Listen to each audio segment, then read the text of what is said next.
What's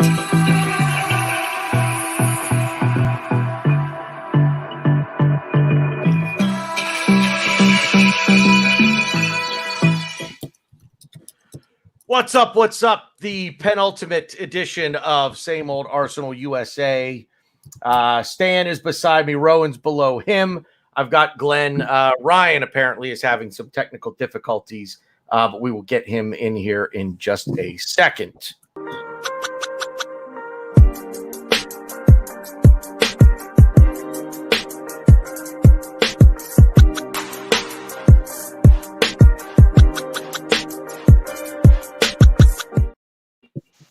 Speaking of power outages, Dan, if I don't do this next bit, our power will go out.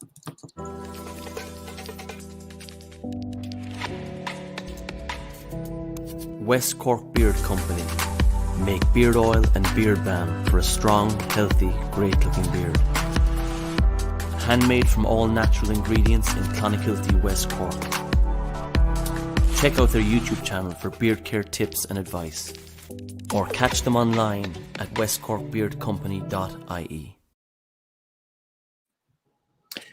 So, yeah, I got to put out the tweet, Stan. I did just see the message there. I do need to tweet it out. It's been a busy day here. Busy day. So, Stan, I might as well just shout out the chat box now. All right, right, that's it. We're done. Oh, Pepper's there. Pepper's that's there. It. All right, Pepper. That's it. We're done. Yeah. How are you, friend? Yeah, I'm good, thank you. Been a bit crazy over here with like a power outage last night for like several hours, which being a building manager is always a bit of a headache. And I've been flat on my back for all of last week with a bad back. So ups and downs, mate, but glad to be here with all of you. Here. Rohan, back from the tests, the exams, the study exile. Yeah. So how are things? Things are good. I'm happy to be done with the exams that I had. Work is keeping me busy. Went up to Vermont actually over the weekend. Nice. So yeah, I was just like 15 miles from Canada, and it was beautiful out there. So spent the weekend at a lake house there. So nice. Recharged. Yeah. So I have to ask, in your exams, did you happen to use any of my? Quote you? Yeah. Did you quote me at all by chance? Glenn, back joining us now for this is what, the fourth or fifth show in a row now for you, isn't it? Yeah. Don't ask me how I am. I'm married with kids. It's the same damn thing every day. Who are you, Bill Murray in Groundhog Day? Don't drive angry. Don't drive angry. But yeah, I'm fine, thank you. I would turn off the chat box, Glenn, if I were you. Just God forbid anybody spill the beans on what you had said to me earlier, and I have not had a chance. Because then people will do it out of spite, and I never have the comment section on because I have a short attention span. So I fair can't enough. Good call. Because if I do, talk about it, then somebody will eventually, spill the beans, and we don't want that. So, Stan, I'm going to start with you. What's on your mind? I honest to God, like I feel like we're in the doldrums of summer right now. Well, we played a week ago. We had a football match, right, since we last spoke, but it feels like it was ages ago. And it was kind of like elevator music, wasn't it? It was just there in the background. Sort of like just like away, so we could talk about the game if you want. I mean, we scored 3 goals, but I mean, the season's basically up now, probably lucky if we can get to 8th in the table, which is good in a way. I don't want to be in that, what is it, the Europa Conference League? Yeah. I mean, some of the places we were going in the Europa League, hell knows where they'll send us in the Europa Conference League. I mean, you'll have to get loads of vaccinations to some of the places that they probably want to send. Right? Who knows? Who knows? Right? But, well, there's been a few stories as well about, there's going to be a big shuffle soon, with the players, Yeah. So there's quite a bit that we can chew over, I suppose.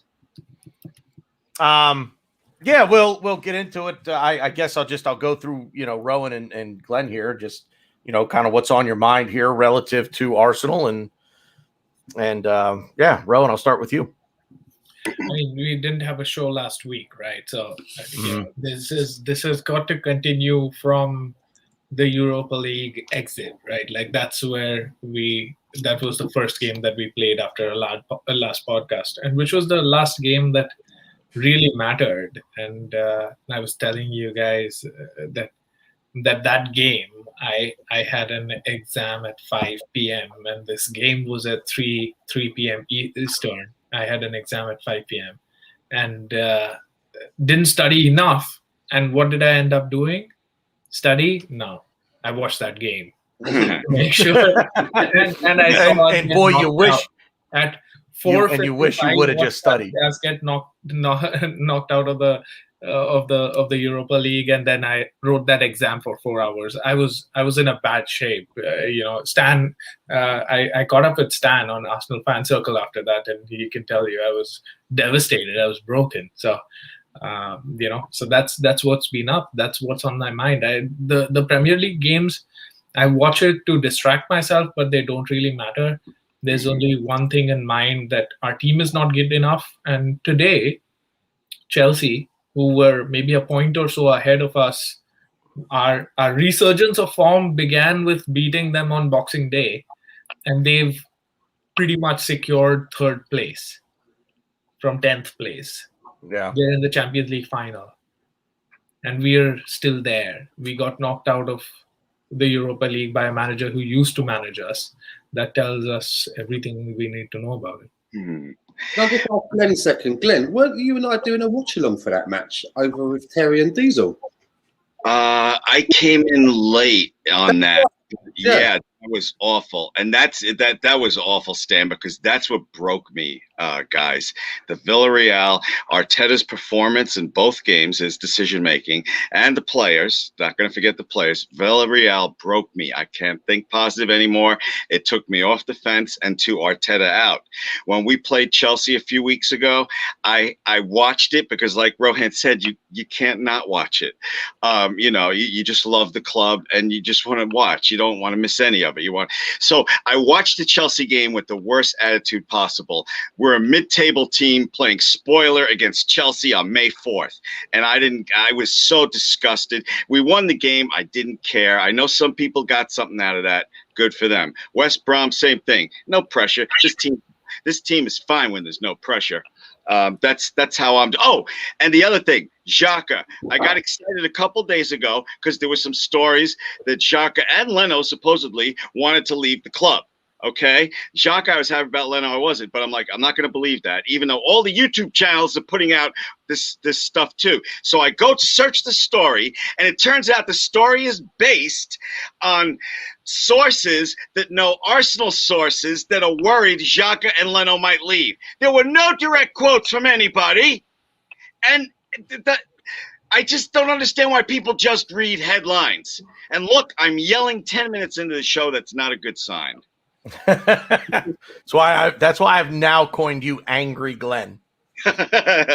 Glenn, didn't Leno? I even saw Leno in being quoted saying that he's quite likes it in London. His wife likes it there, and he's happy at Arsenal. But who knows what the future may bring? Didn't sound anything like "fuck it, I'm out of it." Yeah, I know. It's maddening, Stan.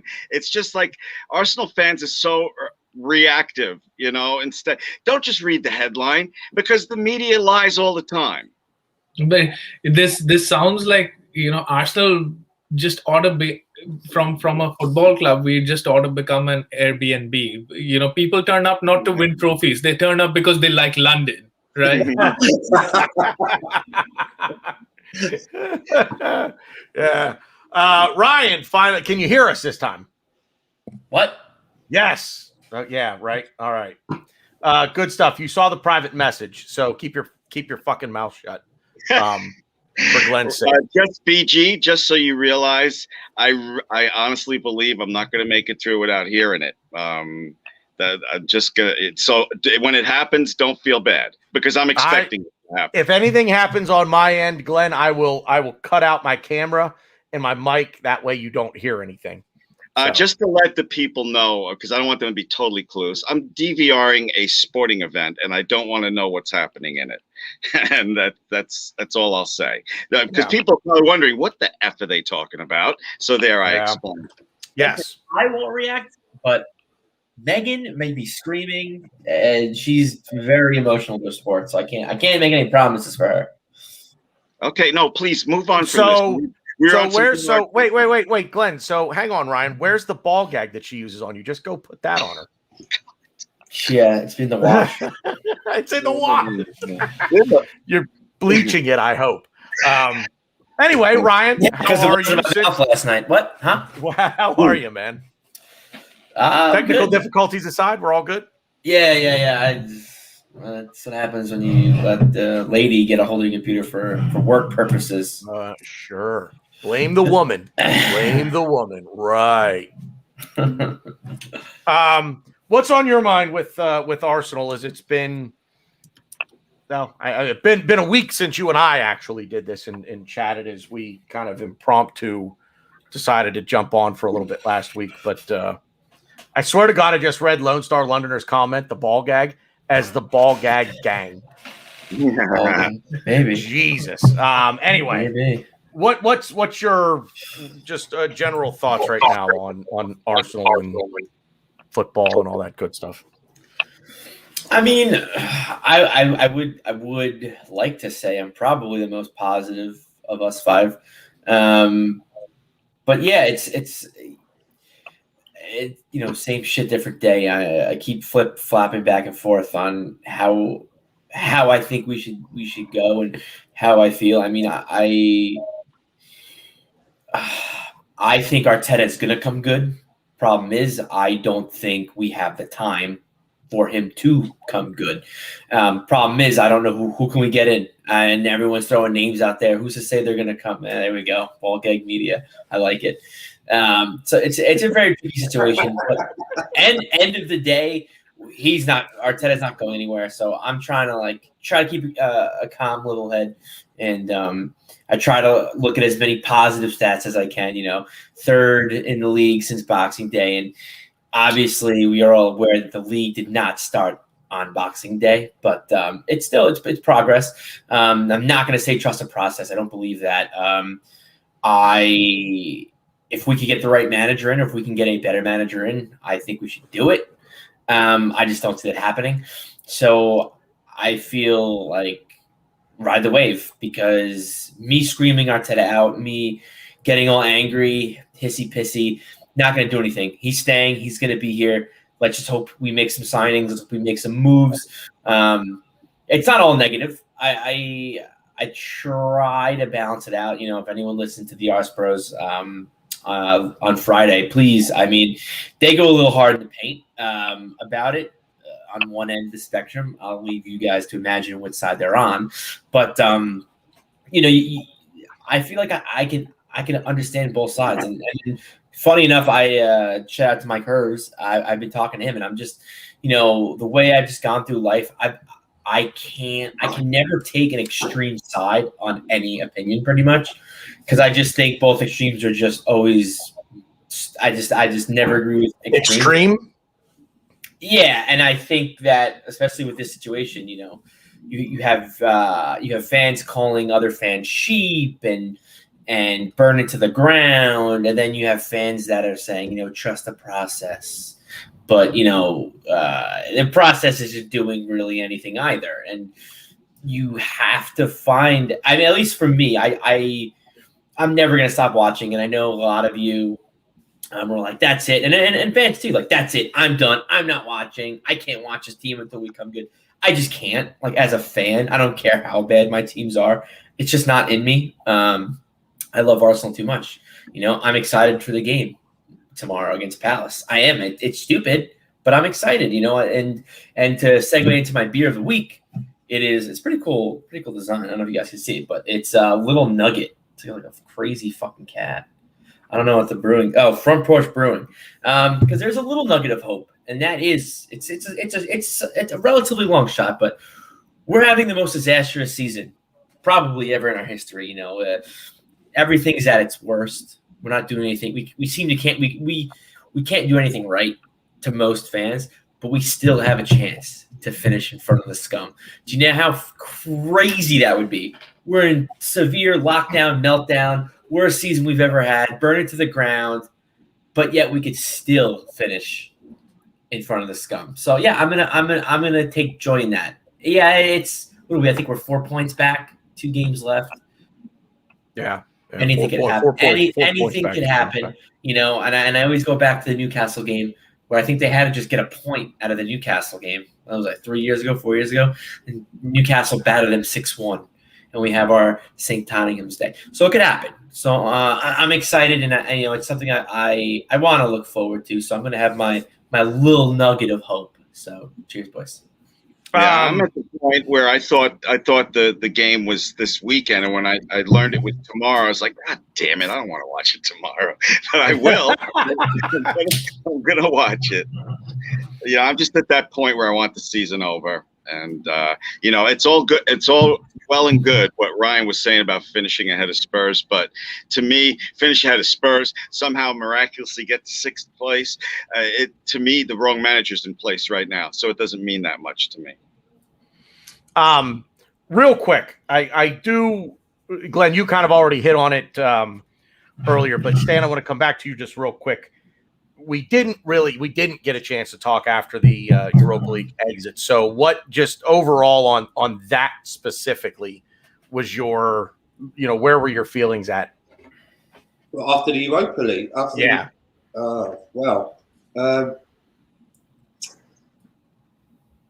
I think that, you know, Mikel Arteta brought a lot of it on himself. I think a lot of the blame of why we went out has to lay squarely at the manager's feet for me.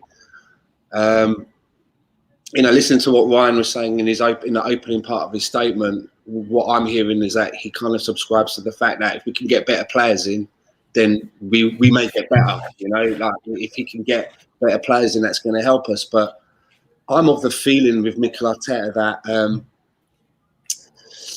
if he was playing like, let's say he was sticking with a back 4 and he was sticking with the same formation, and he was always having the same striker playing through the middle, and he was persevering along, and he was doing that, and we were where we are in the league, I would say the same. I'd be thinking, okay, I can see what this guy's trying to do here.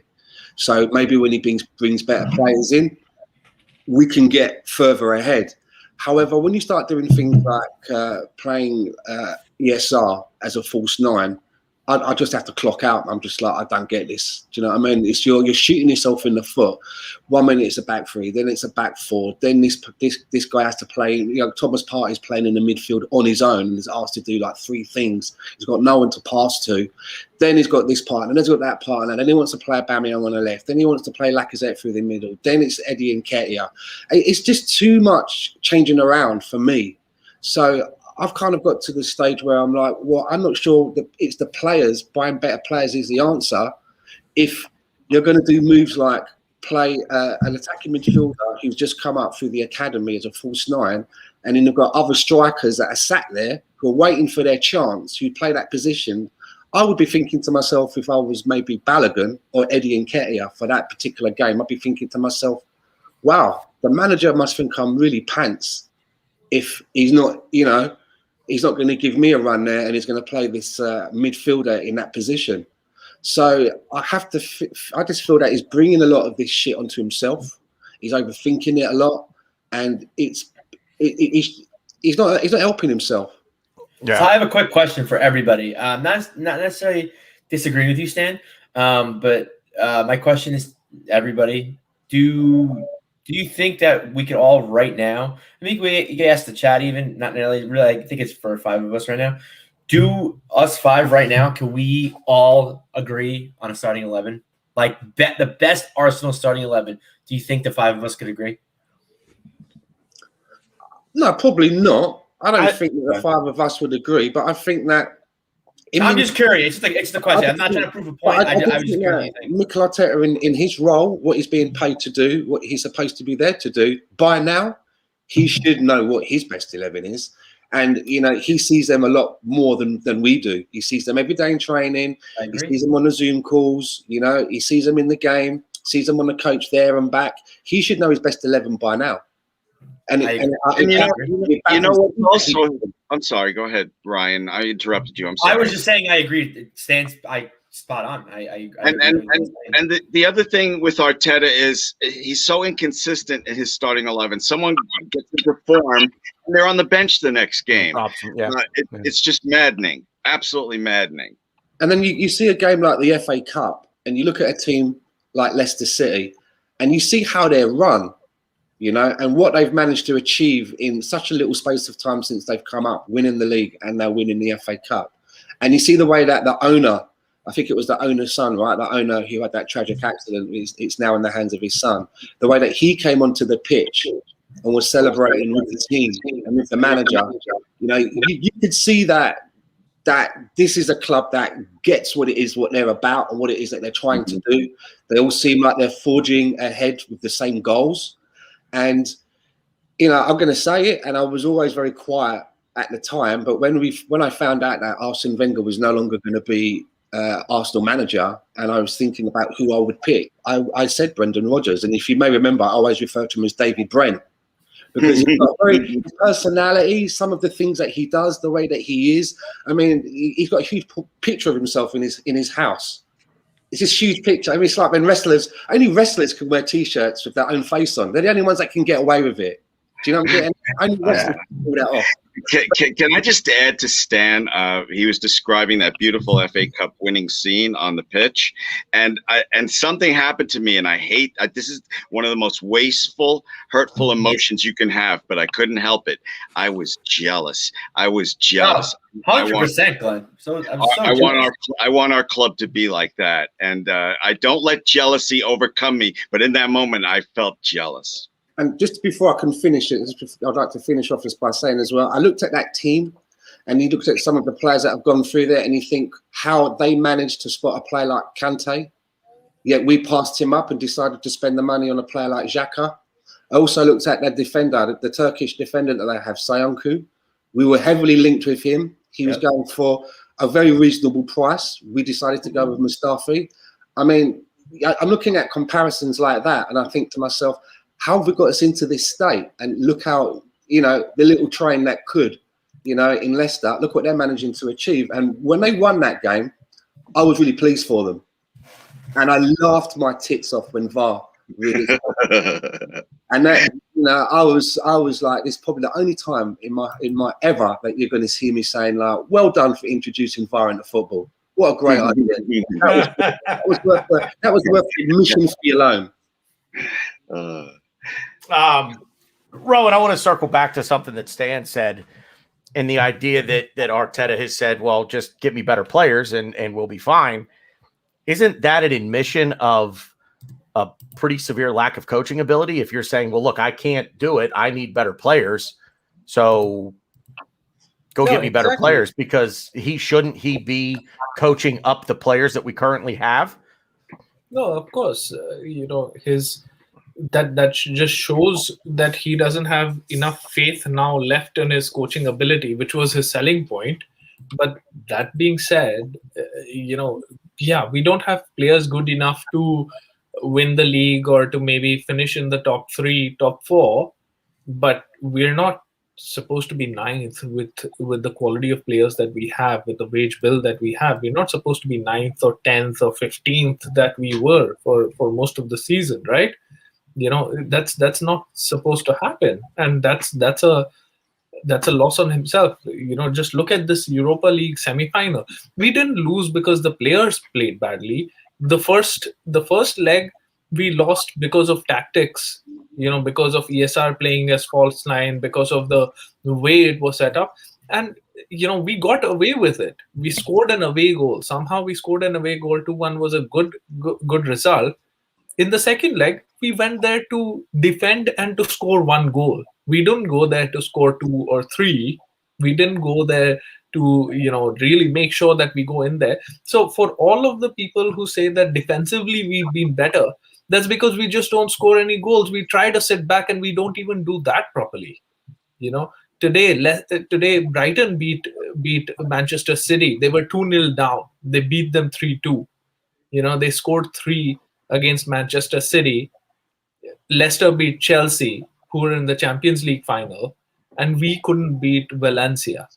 That's the reality of it, and that's where the blame lies.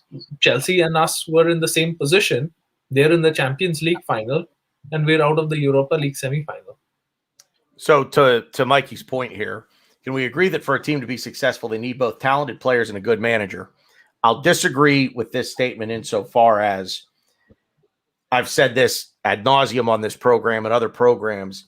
Hard work beats talent when talent doesn't work hard. And of course, yes, more talented players obviously are going to give you more, but you need coachable players. And I got to be honest with you, I don't see a whole lot of coachable players in this team. And the players that we have and their skill sets, Arteta's basically like, well, okay, you're good at this, but that doesn't fit my system, so I want you to be good at this over here. And that's where he's completely lost me, because he's not recognizing the talent. Let me rephrase, not the talent. He's not recognizing the traits that the players have, that our players have, and playing to their strengths. He's saying, forget what you're good at. I want you to play my way and figure out how to be good at that. But if you're betting in I'm just going to take the other point here. If you're betting in a system and you know you're not going anywhere, and you have on good authority that, like, hey, you're the project, you're the thing that's going to rebuild this, why would you? I'm just giving you another argument. Why would you care? Why would you care if they can't fit the system? It's his system. And a lot of teams like Ajax, I think Barnsley, who may be even coming up to the Premier League, they're clubs that they just say, hey, this is what we want to do. And they bring in managers that say, this is what we're going to do. And that's how they buy players. That's how they hire managers. And I think it's a great system. I think it's a great idea.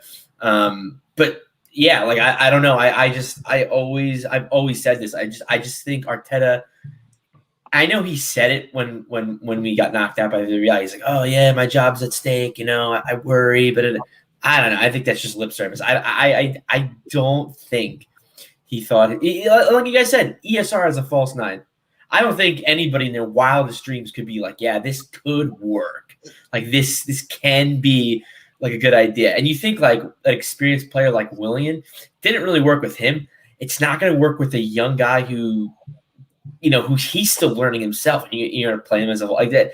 To me, that's just, I don't know. I just think he is just going to square peg round holes, find out who he wants, who he doesn't want, and he's just going to say, this is my team, I'm going to have time, and we're going to get better. Problem is, I don't even think he knows when we're going to get better. I don't think he knows when he's going to get better, because if you notice too, when he came in, he's like, I'm going to be tough. I'm going to if you're not a part of this team, if you're not part of the ship, you're gone. Non-negotiable. Guendouzi, see you later.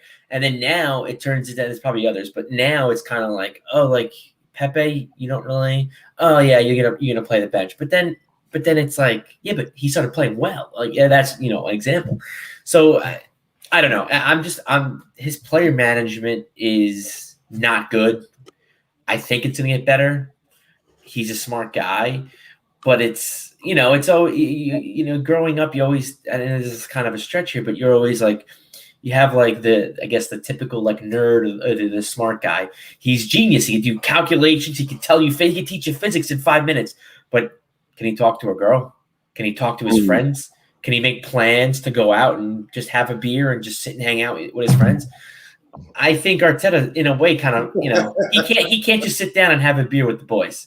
If he does sit at a bar, right, and his mate goes up to bar to get around him, he probably shouts at his mate and goes, like, if his mate's called like Peter, Peter, no, Peter. Yeah. Like guides him into the bar. Do you know what I mean? All right, real quick. BG, I haven't seen you in a while. Are you on the side of the fence with me now with Arteta out? It certainly sounds like it. 100%. 100%. Yeah, because 100%. Yeah, because we totally agree that he's not getting the most out of these players, and we still don't. It's not working. Okay, I just want to make sure. And he's admitted as much.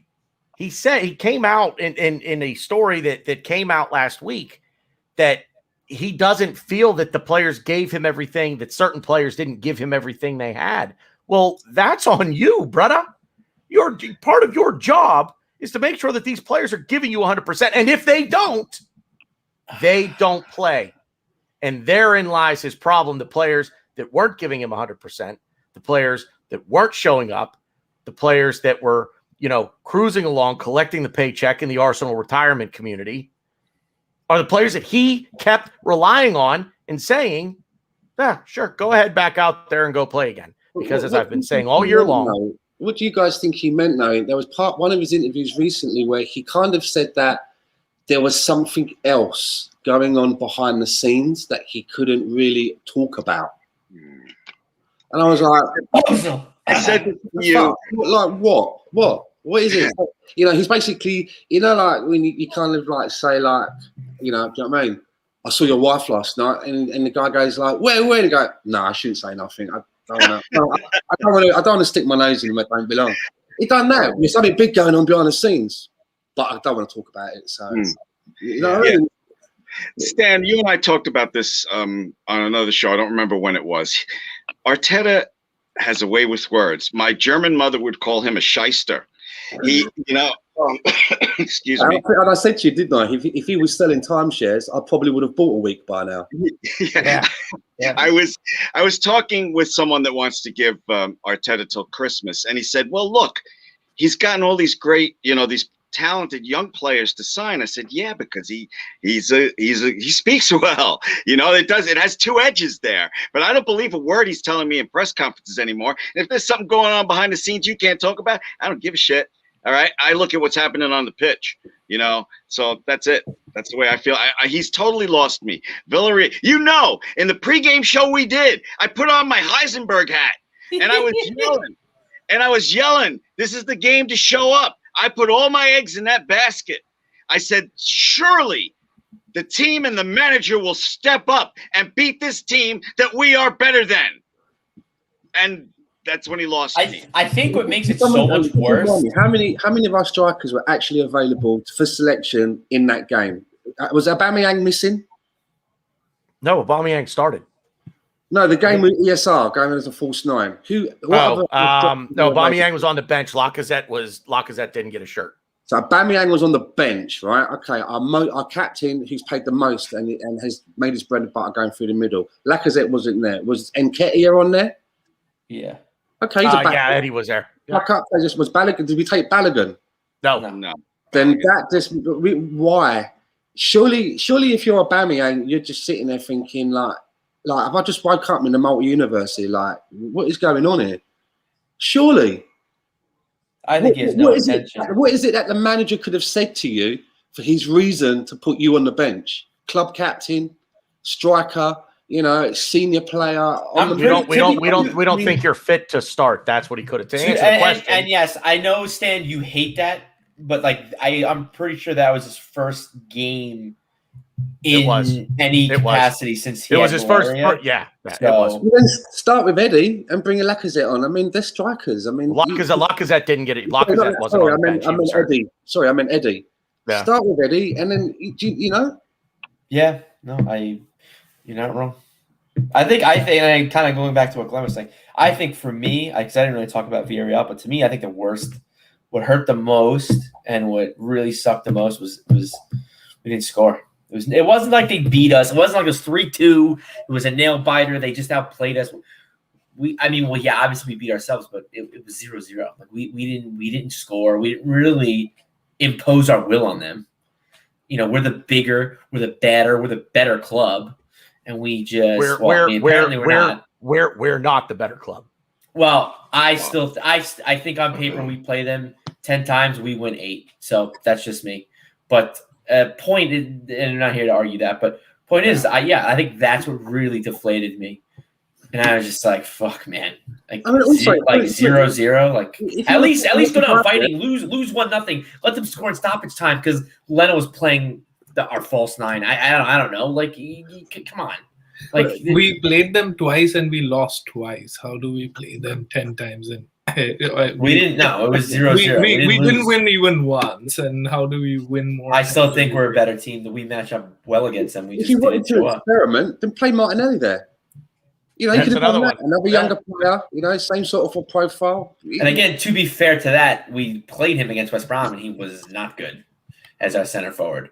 But again, I agree. I think I still would, even if he knew that was what Martinelli was capable of, he knew like he's not ready, he's not going to play well. I would still rather him do that than play ESR as a false nine. Like that's just it doesn't make any sense. Playing a young guy who's just kind of getting his footing into the first team, and he's really kind of putting his name out there, and it's like, oh yeah, we're going to totally play you in the wrong position and have you do things that you've never done before.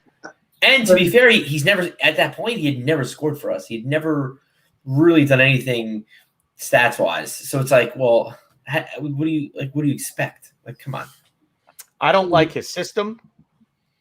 I don't. I thought you said I don't like his sister. I was like, I don't like. You know what? Fuck her. Yeah. You know what? Fuck her too. No, I'm kidding. I don't like his system. I don't like his system, and it's very Manchester City, but we don't have those players, and he's not Pep Guardiola. So back to Mikey's point, more talented players and a good coach. We lack in both of those areas, but he's trying to be that. Mate, And if you think it's very Man City, it's more like if you ordered Man City from Wish.com. This is what you get. Exactly. That's exactly what it is. Yeah, you're getting the knockoff version, and it stinks. I kind of came to this realization a few weeks ago, just watching us play and now seeing what it is that he wants to do. And I think understanding the style that he wants to play, it's boring. It's fucking boring. It's lethargic. It's unimaginative. There's no creativity. It literally, Ryan, you said it. It's just pass the ball around the horseshoe. Pass the ball around the horseshoe until somebody gets in a position for a layup or a slam dunk. You know, again, to use an American sports term, but you get the point where somebody's just wide open and can just literally, if this is their foot, they just go, and the ball's in the back of the net. I don't think that's his system. I think that's just a part of it. And I'm not saying it's amazing. Let's do it. He wants to play triangles. He wants to overload sides. But you know, and I feel like I'm defending him so much, but I'm not Arteta in, so it's kind of weird. But he likes to play triangles. He likes to overload sides. He prefers the left, which you could see. We have players like Saka who can play left, Martinelli, Aubameyang, Tierney, but like he really hasn't had. I'm sorry, I keep defending him, but he hasn't had a full squad. We're ruined with injuries. But again, a point against him.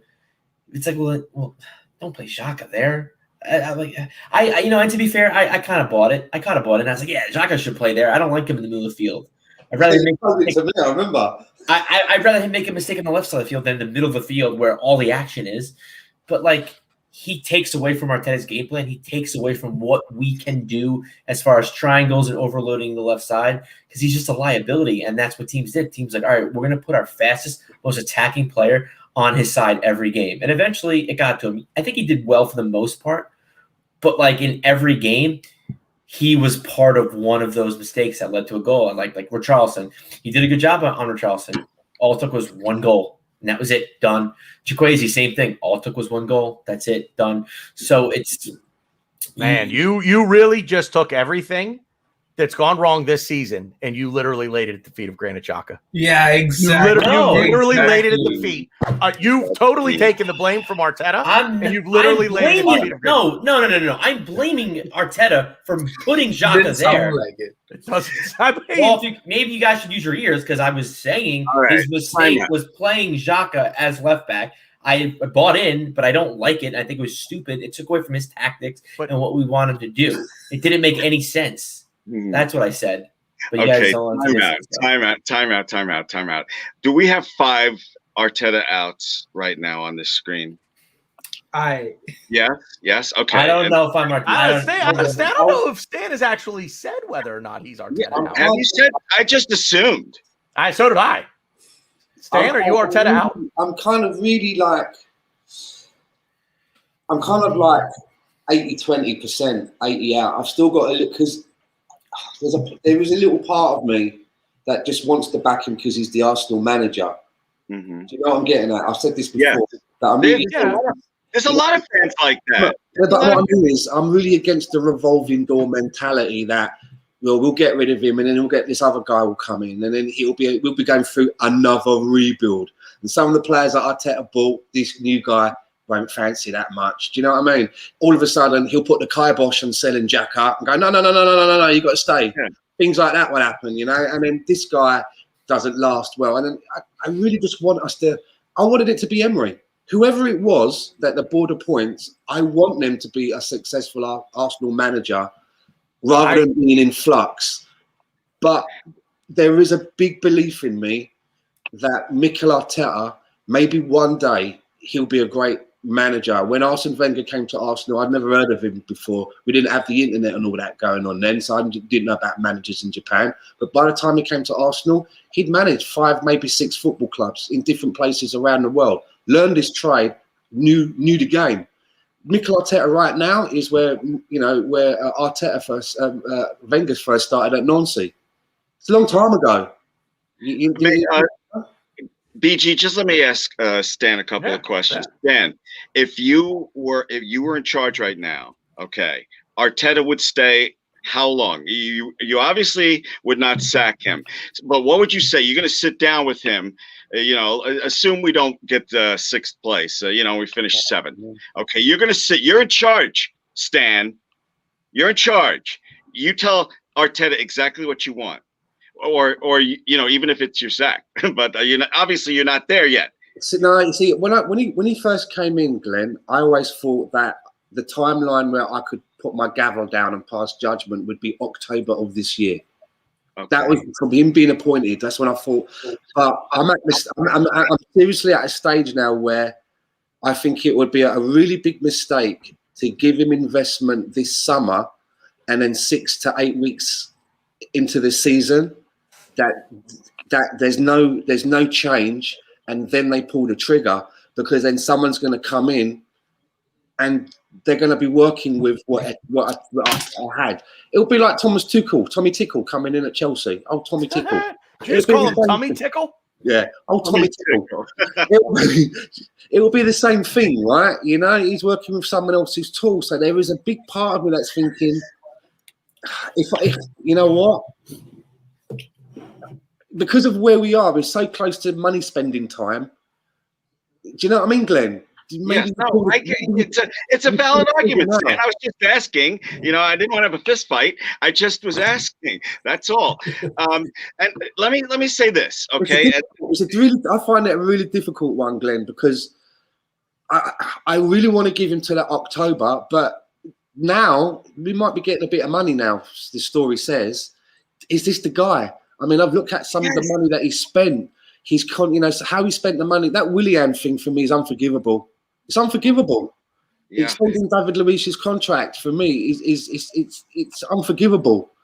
Keeping Xhaka when we had money on the table from Hertha Berlin, for me, it's unforgivable. And I also think that, for me, Lucas Torreira, him not being able to get a tune out of Lucas Torreira, who he speaks the same language as, he couldn't make that kid feel at home and persevere just a little bit more. That disappoints me big time. You sound like you're just a nudge from getting off the fence. Yeah. Let me just say one quick thing, because there's so many things to hate about Twitter, but I absolutely love that I follow people and they follow me, and we disagree on things. And I love to read defense of Arteta on Twitter. Respond to this, and then I'll shut up. Okay. Arsenal has the 3rd best record in the Premier League since January. When you point out, I don't see the progress under Arteta. A lot of times they point out that statistic. It doesn't hold much water for me, but I'd love to hear what you guys think about having the 3rd best record in the Premier League since January. And 3rd best defense in the league too. And I think we're like the 10th best defense in Europe. 10th, 13th, I don't know. We're up there.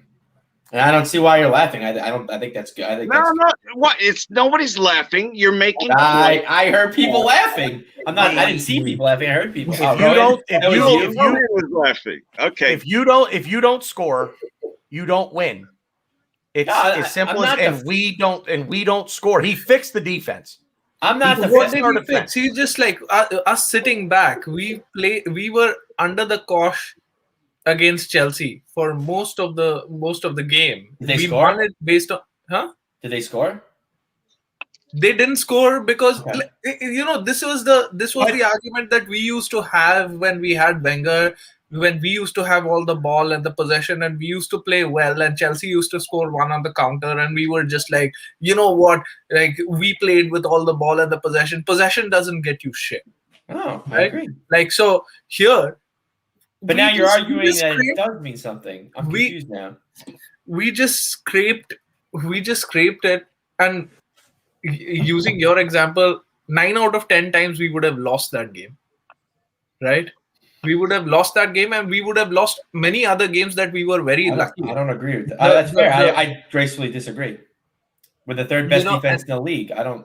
But let's also not get it twisted against Chelsea. We didn't win that game. Chelsea lost it. Yeah, I agree. Chelsea lost that game. We didn't win that game.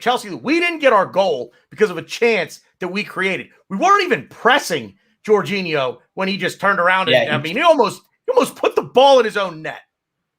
Literally almost. I mean, I actually saw people blaming what is it, Kepa.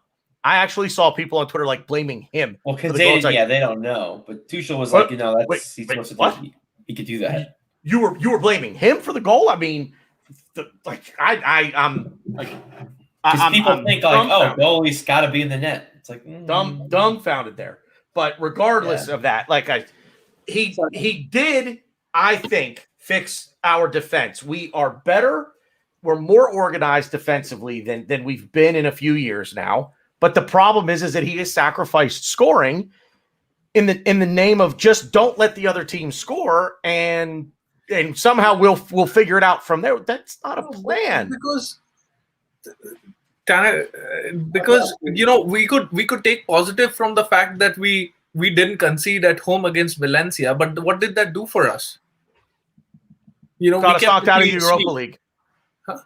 Got us knocked out of the Europa League. That's what exactly right. Like, that is what you don't show desire. You will concede. That is why Jose Mourinho ends up beating Pep Guardiola with Spurs a couple of times, right? Like, because somebody has got to take the initiative to play football, and this guy doesn't want to take the initiative to play football. He just wants to sit back, and he doesn't want to get beaten. For the same reason why Emery got sacked, he's getting praised here, and for that point that we had heard from Boxing Day, the league didn't start then, right? Like, overall we're 9th. Last season we finished 8th. The resurgence was not because he masterminded that. It's because some kids came out of the blue and saved us. There have been so many games where we've been lucky. Just off the top of my head, where we just like Leeds, we drew 1-1 to Leeds away. We should have lost that game, or 0-0 or something. We should have lost that game. There's so many games that we should have lost, actually. And there's a few games that we should have won too. Which Let's one? not forget. I don't think there were any. Luis got sent off. We should have Wolves, and then there was another game around the same time. We got screwed by VAR again. We're the most unlucky team in the Premier League. And again, I hate this. I'm not Arteta in. I'm not really out either.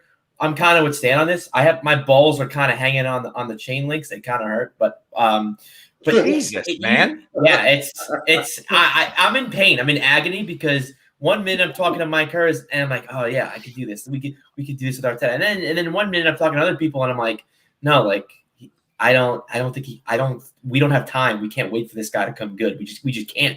And the player management to me is a big deal. His stubbornness to me is a big deal. Yeah, can he correct stubbornness? Can he correct player management? Yes, but we're a team that's rebuilding. Player management to me, in my opinion, is everything. It's mostly everything. What made me chuckle the other day? I was like, somebody wrote on Twitter that you've got to give Arteta credit because he's not been stubborn. He realized that Willian is not working out, so he's selling him. See, this is the mark of a great manager who's not stubborn. And I'm just like, you're just making up some sort of defense for him now. Repeat what you said, Rohan. You broke up. No, that he's willing to sell Willian. That's a great point. That he's understood that he's made a mistake and he's willing to sell him now, as if that is supposed to be, some calming factor. This guy, he doesn't know. Unfortunately, I'm with Stan. I think that he can come good and he will learn a lot. But Arsenal is not some lab rat. It's too big for him. No. Right? It's too. That's why I agree. We don't have time for him. And I said that. I think he will come good. We don't have time. I absolutely love Rohan when he's animated. You're getting me all fired up. Poor Mike in the comment section is dying to yell at you. Hi, Mike. I didn't know you were so. I wanted to ask you a question, Glenn. You asked a question, right, about the stat, about being third best from, was it? And I'm so glad you asked that question. And that's why I was laughing for so long, because I just think it's the most fucking ridiculous stat, the most wankiest stat that I have. It's almost like pre-assists. It's just ridiculous, man. I mean, if you're excited that we're the first best since, come back and talk to me next season when we're the third best team before Christmas. Because this means nothing. The third best what? We got bummed out of the semi-final of the European Cup. This stat means nothing. It's hanging on by your fingertips, trying to claw at something. I think it gives people hope, and we all say it every time. It's the hope that kills you. It means nothing. It's too little, too late. We're not playing for anything. Do you know what I'm getting at? It's delusion. It really is, man. It's just I just brought it up. I just brought it up as one of the defenses. I'm glad you did, because I've been thinking about it. I'm so glad you did, because every time I keep seeing that or hearing it, it just makes me chortle to myself. Do you know what I mean? It's funny because I'm one of the assholes that's like, oh yeah, third in the league, that's amazing. But then Stan, no, and then I think about it, I'm like, yeah, but we got knocked out of Europa by Villarreal. Like you think about like, okay, but when we needed to win the most, when games like it's like, okay, we're the third best team in the league since Boxing Day. Like, let's beat this mid-table La Liga, or they may be a little bit higher than mid-table, but let's beat this La Liga team. It's like, we could do it. And then it's like, oh no, we suck again. Yeah, exactly. Oh no, we suck. So it's like, yeah. I think to me, it's a gold star on your kindergarten classroom wall. You're happy. You're like, I got a fucking gold star, Mom. But in the end, what does it get you? You get to go to the potty 5 minutes for all the other kids. You get to pack up your school bag 2 minutes earlier than everybody else and get online first. It's like, who cares? When it comes down to it, you're still doing the same homework. You're doing the same shit. And you're still failing kindergarten and getting left back. Mom, I'm sorry. Sorry. What was I about here? Arteta? Yeah. It's like if I had a child and he came home from he was in like the 100-meter dash, and he came last. And he came home with one of those participation certificates. He had the most improved time. To put that on the mantelpiece. That's the first thing that's going on the fire, and he would learn a lesson from that shit. But he really hit his stride in the last 25 meters of that race, though. You should have seen him gallop. He was dead last, but he looked like a gazelle running out there without the speed, clearly, because he finished last. Oh my! This is great. Glenn, any other questions? You said you had a few. Anything else? Oh no, I'm still stuck in Ryan's kindergarten analogy. Yeah, right. I think the point with the we're third since box. What I see most people saying, well, it's a sign of progress.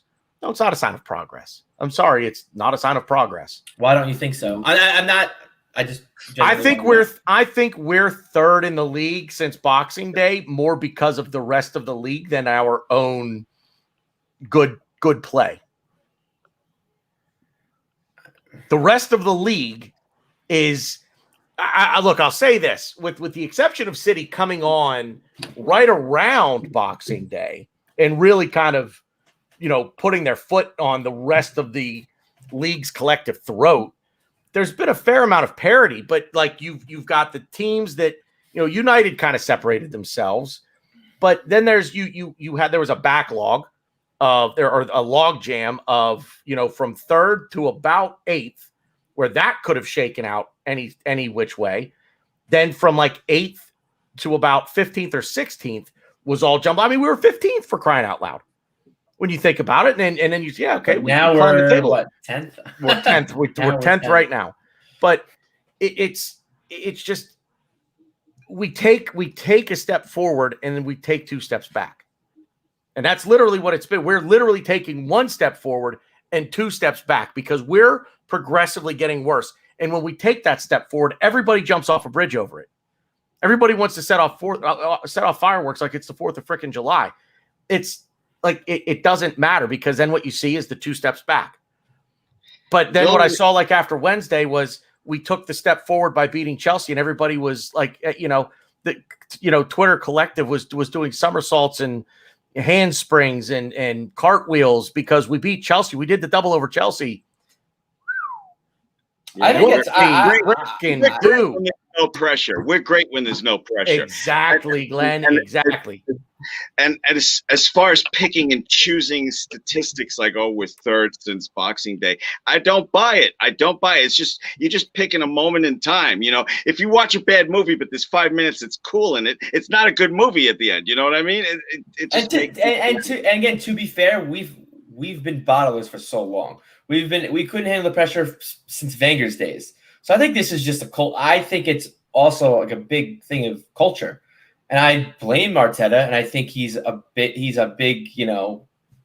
person. He's a big figure in said culture. But you got to figure too, like it's not like we just started choking under pressure like since we got Arteta. This has been a thing embedded in Arsenal DNA for I'd like to answer 15 years. I'd like to come in on that, Ryan, because I agree with you, right? If we have since the Wenger times that there's certain habits, that the way that we choke.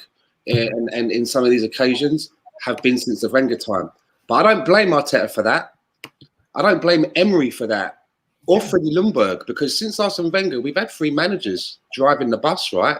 The mentality, the philosophies, these different personalities have come in. The only constant for me, and I've said this, I think maybe Xhaka. Yeah, well, you're kind of right because the same players that we have at the club that have been at the club since Wenger days are the same constant.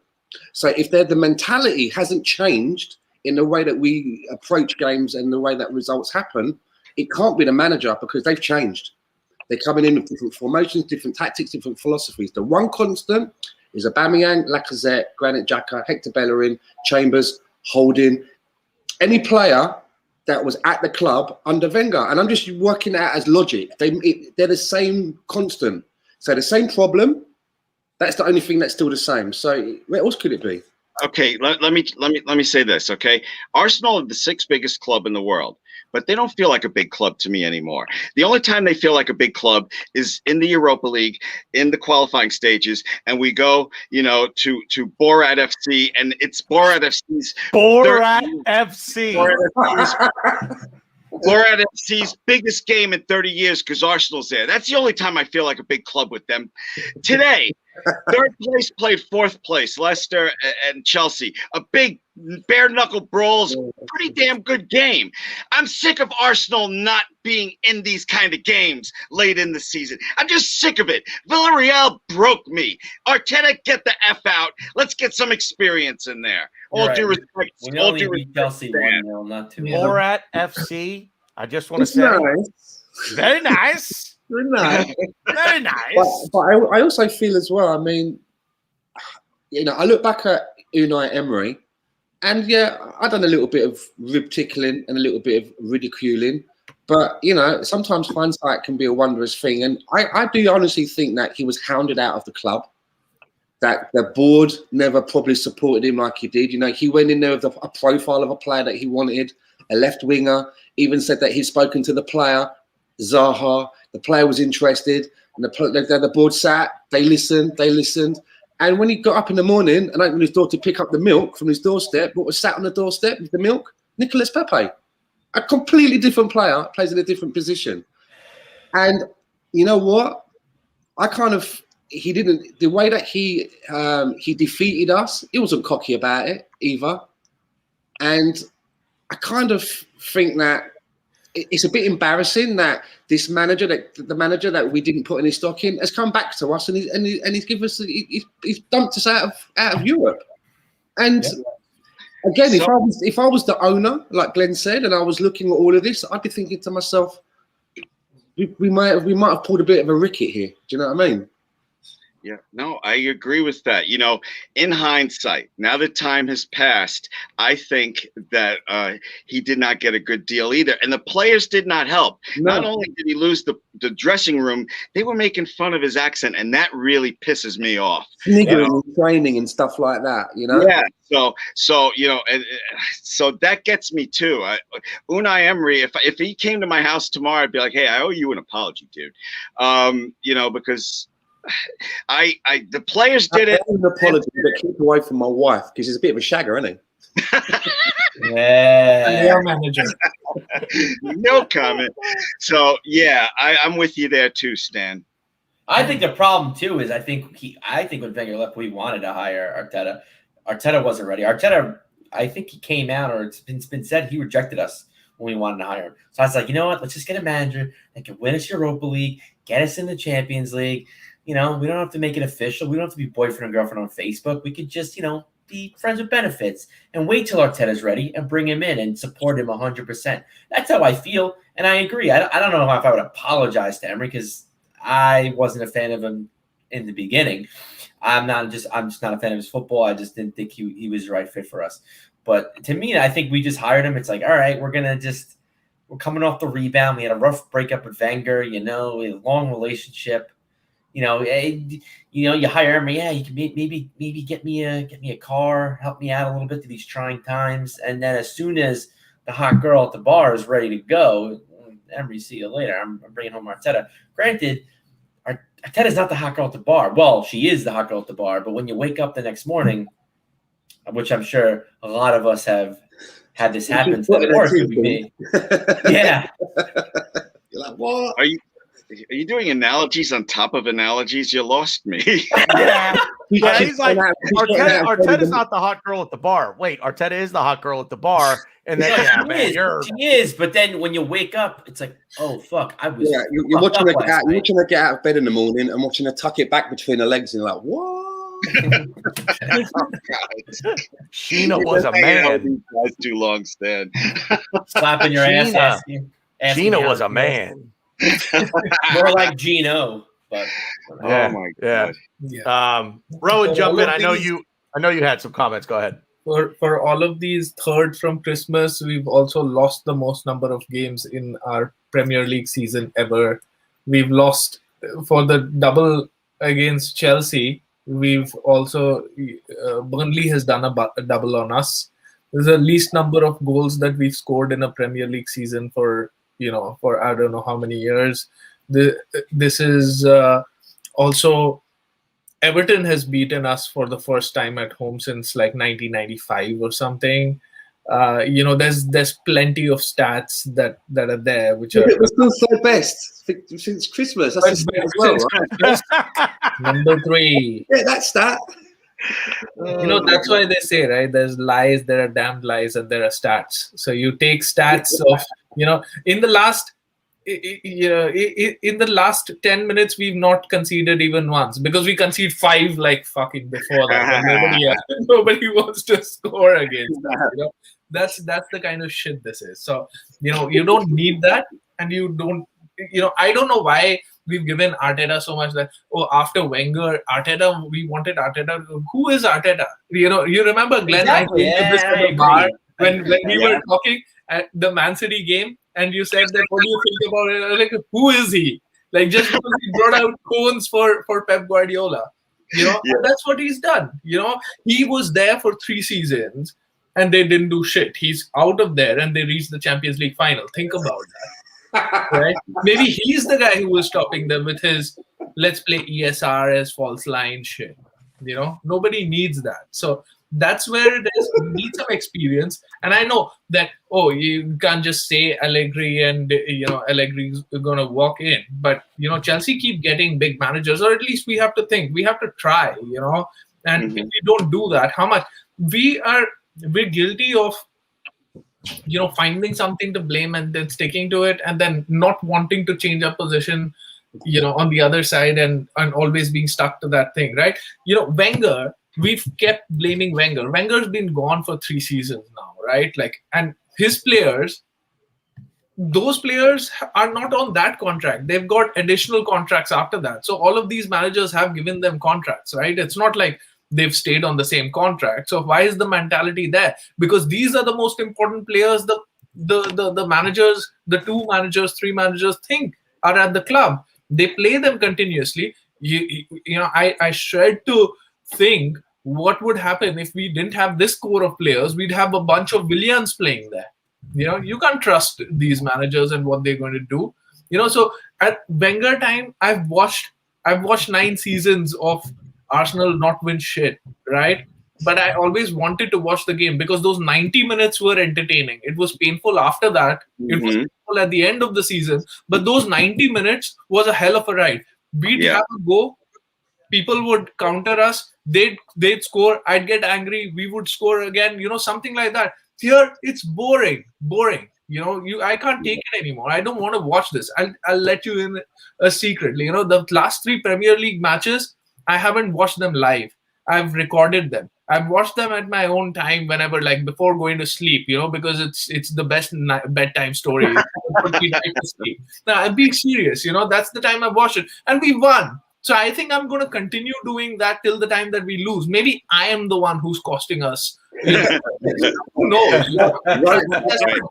Well, if you want to go back, and dissect this thing, if you're going to mention Arsene Wenger that much, he butterflied effect our fucking club horribly when he didn't just step down after the FA Cup win. If he stepped down after the FA Cup win, we probably would have had Klopp as manager and things would have been a lot different. Also, it doesn't help when Mbappe bursts onto the world stage that Wenger announces to everybody, I almost signed him. Well, why didn't you? So I don't want to go that far back, but you mentioned Wenger a couple of times, and I wanted to get my dig at him because I once adored that man like every other Arsenal supporter. Yeah, I almost shagged Pamela Anderson, but I sprained my wrist that week. How'd you sprain your wrist, Stan?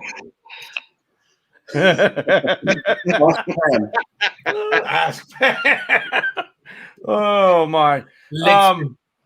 Thomas Morgan actually asked a good question here a little earlier. I'm going to scroll here.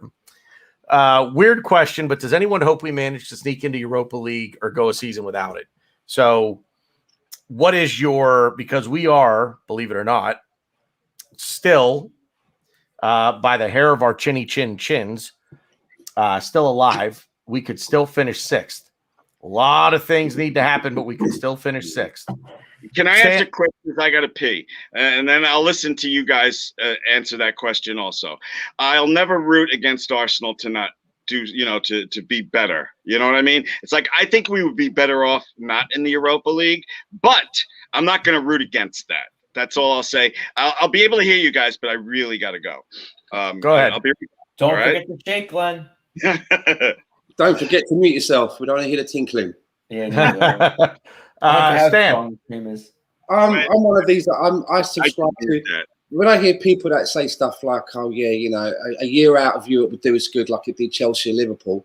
Chelsea and Liverpool, they're only out of Europe for 1 season. They have a little trip step and they're back in. When was the last time I was in the Champions League? It's like, oh, we shouldn't be in the Champions League because you never get out of the group stages. Now in the Europa League, it's like, oh, I hate football on a Thursday. You have to watch it on a Sunday. We have to travel off to Borough FC and all that. And now it's like, well, what next? So we just say, you know what? We can't win the Premier League. Why don't we play? Oh, let's play in the Championship. Maybe that's where it's like. When does it end? For me, I want to be in as many competitions in a season as possible. You know why? I get to watch more Arsenal. And okay, I know it's painful at the moment, and we're losing. And I'm like Rohan. Don't get me wrong. There's matches that start here in Vancouver on a Sunday. Sometimes it's 4:30. Sometimes it's like 8:30. And I'm not ruining my Sundays anymore, getting up that early because I can't get back to sleep afterwards. So I do what Rohan does. I get up reasonable time and I watch it. If the match is on from 10 onwards, I'll watch it live. But I want to watch Arsenal as many times in the season as I can. And by not being in the Europa, for me, that's diluting it down a bit. And I also think that you think, okay, maybe being out of Europa will be good for 1 season. But what if it ain't for 1 season? What if it's the end of that season, we don't get to Europe again? what kind of players do you think that we're going to be attracting? And I know that, you know, somebody said earlier that we're the 6th biggest club in the world. I'm telling you, the reputation, the rep that we are living on, I think is running thin. You ain't never rep for so long. I used to work in sales, right? And you never had that thing where, do you know what I mean? You get that big deal in. And everyone's like, wow, what a big deal. And that, do you know what I mean? 4 or 5 months down the line, when you've not bringing any more sales in, you can't go to your boss and go, remember 4 months ago when I brought in the Thompson deal? The Thompson deal! Do you know what I mean? We've all seen that. And we falling out of Europe, we're just falling further and further away. And it's damaging us. Less investment because we're a self-sustaining model, allegedly. Can't attract the players. It's not a good step. Bro, you used to be able to draw players to Arsenal with the beautiful play. You know, like Rohan was talking about earlier. Even when we weren't all that great, we still were a joy to watch. It was like watching an artist. But yeah, I don't remember what I was going to say after that. Kindergarten, Glenn, kindergarten. Rowan, in or out of Europa League? I want us to win the next 2 matches. That's if that gets us in. Then let me phrase the question a different way. Will you have any interest whatsoever in the Everton Wolves match tomorrow? Oh, not really. Apart from fantasy Premier League, I wouldn't have any. I wouldn't have any interest. You know, the reason that I ask that is because Everton. We need Everton to drop points here. We need. I mean, I would use the scum against Villa as an example. We're all rooting against them all the time. Correct. So, and in reality, you know, even if we are in the Europa League, the action doesn't kick in until the knockout stages. You know, until then we aren't even playing full strength. You know, it's not really that Arsenal, and that too. You know, with the way that we play again. You know, it's not like it's giving our youngsters a chance to express themselves, right? Like they play in a way that's you know, with the handbrake on, etc. And Arteta is just like, you know, his interviews also. He's a very savvy, you know, TV person, right? Like he comes out and he says the right things and he says it in the right way and all of that. And I really fell for it last season when he said that, you know, that in terms of when I came, we were down in terms of quality and in terms of perseverance and you know, trying to the mentality. Now I've got the mentality, and this he said after we beat Liverpool last season, and he said that even though we've beaten them, you know, we're worse than them in terms of quality, much worse, and we have to get better. I thought, yeah, that's a good assessment of it, you know. But then what has he done? He's not done anything, you know. And then when when right now Ryan said that he just did lip service to say that, oh, my job is in danger. I was thinking about it, you know, walking around thinking about it, and I was like, you know, he should have just come out like Patrice Evra and just said, I love this game or some shit like that, and then it wouldn't matter, right? Like that's because nothing matters really here. They just this is all a play. We are nobody. See, what he should have did was he should have pulled a Leonardo DiCaprio and says, "I'm not fucking leaving." Like getting gassed out of Villarreal. I'm not fucking leaving, and all the coaching staff and the players are like, yeah. He's like that geezer. He's like that geezer where you go to buy a second-hand car and you're looking around the car and he's standing and he's there going, one previous owner, and she was a nun, hardly drove it, only twice on a Sunday. And you give him the money, and just as you drive off the forecourt, the car falls into 2 pieces. And he's like, sorry, mate, sold the scene. Do you know what I mean? You break it, you take it. I'm not going to get that out of my head now, Ryan. What you What? I'm not leaving. I'm not leaving. I'm not leaving. I'm not leaving. I'm not leaving. Part of the frustration. It's like the other, you know, that other Leonardo DiCaprio, where, you know, where he's holding the beer and he's sitting forward. That's me every time I see a fucking Mikel Arteta lineup. Do you know what I mean? He put who where? Yeah. They call it The worst part for me getting off the fence and being Arteta out is I know that he's not going to get sacked. I know when next season starts, he's going to be manager. So, how loud am I going to yell Arteta out when I don't believe he's going to be sacked? So can I just shift this a little bit? Because we're like 1 hour 15, right? And something big did happen, right? Because there was a period of time over the last week when I was thinking to myself, it's all gone fucking quiet on that Daniel Ek front. What's going on? Right? He made a big show and tell, didn't he, about this is what I'm going to do. I've got the 3 guys lined up with me. I'm going to do this. And then he went quiet. And then just a couple of days ago, it come out that he says that he did put a bid forward and the Cronkies don't want to know, basically. And the one quote that I took away from the Cronkies was, we don't need the money. That was the one quote I took away from that. When the EK news came out, the very next day, Kroenke said, we're not entertaining any offers whatsoever. For me, the story was done right there. Yeah. Yep. I don't know why everybody was surprised when EK came out and said that, they didn't want it. Yeah, but in business, that's what you do, right? It happens all the time. Yeah, we're not interested. And then, you pull up with an articulated lorry, beep, beep, beep, a shed load of cash on their front lawn. And they're like, yeah, man, just where do I sign? It's always the way, right? But a lot of people have been saying that, well, it's just an opening bid that's been rejected. But it sounded to me in Daniel Ek's statement that he's basically saying there isn't going to be another bid. You know what I mean? He said if they ever decide to entertain the offer again, I'll come. I would be back. Interested. Yeah, he's kind of left the door open, but he's not kind of like saying, okay, I'm going to come back with a little bit more. I'm going to come back with 1.8 billion and £1. He's not even doing the £1 thing. So I don't know whether I actually think that maybe that's it, done. I don't know what you guys think. I think is that your money doesn't mean anything to Kroenke. He has enough money to live 1,000 lives. So to me, it's it's like we're like a possession to him. We're like some luxury yacht, that he gives a shit about a couple days a year. That's the way there's no selling a piece of there's something you own if you have a reason for loving it or wanting it. It doesn't matter. How much money do the Kroenkes have? He's a billionaire. Anybody related to him doesn't need to work a day of their lives. All right. So money is not going to make him protests, which I hope keep happening because Arsenal fans get distracted so easily.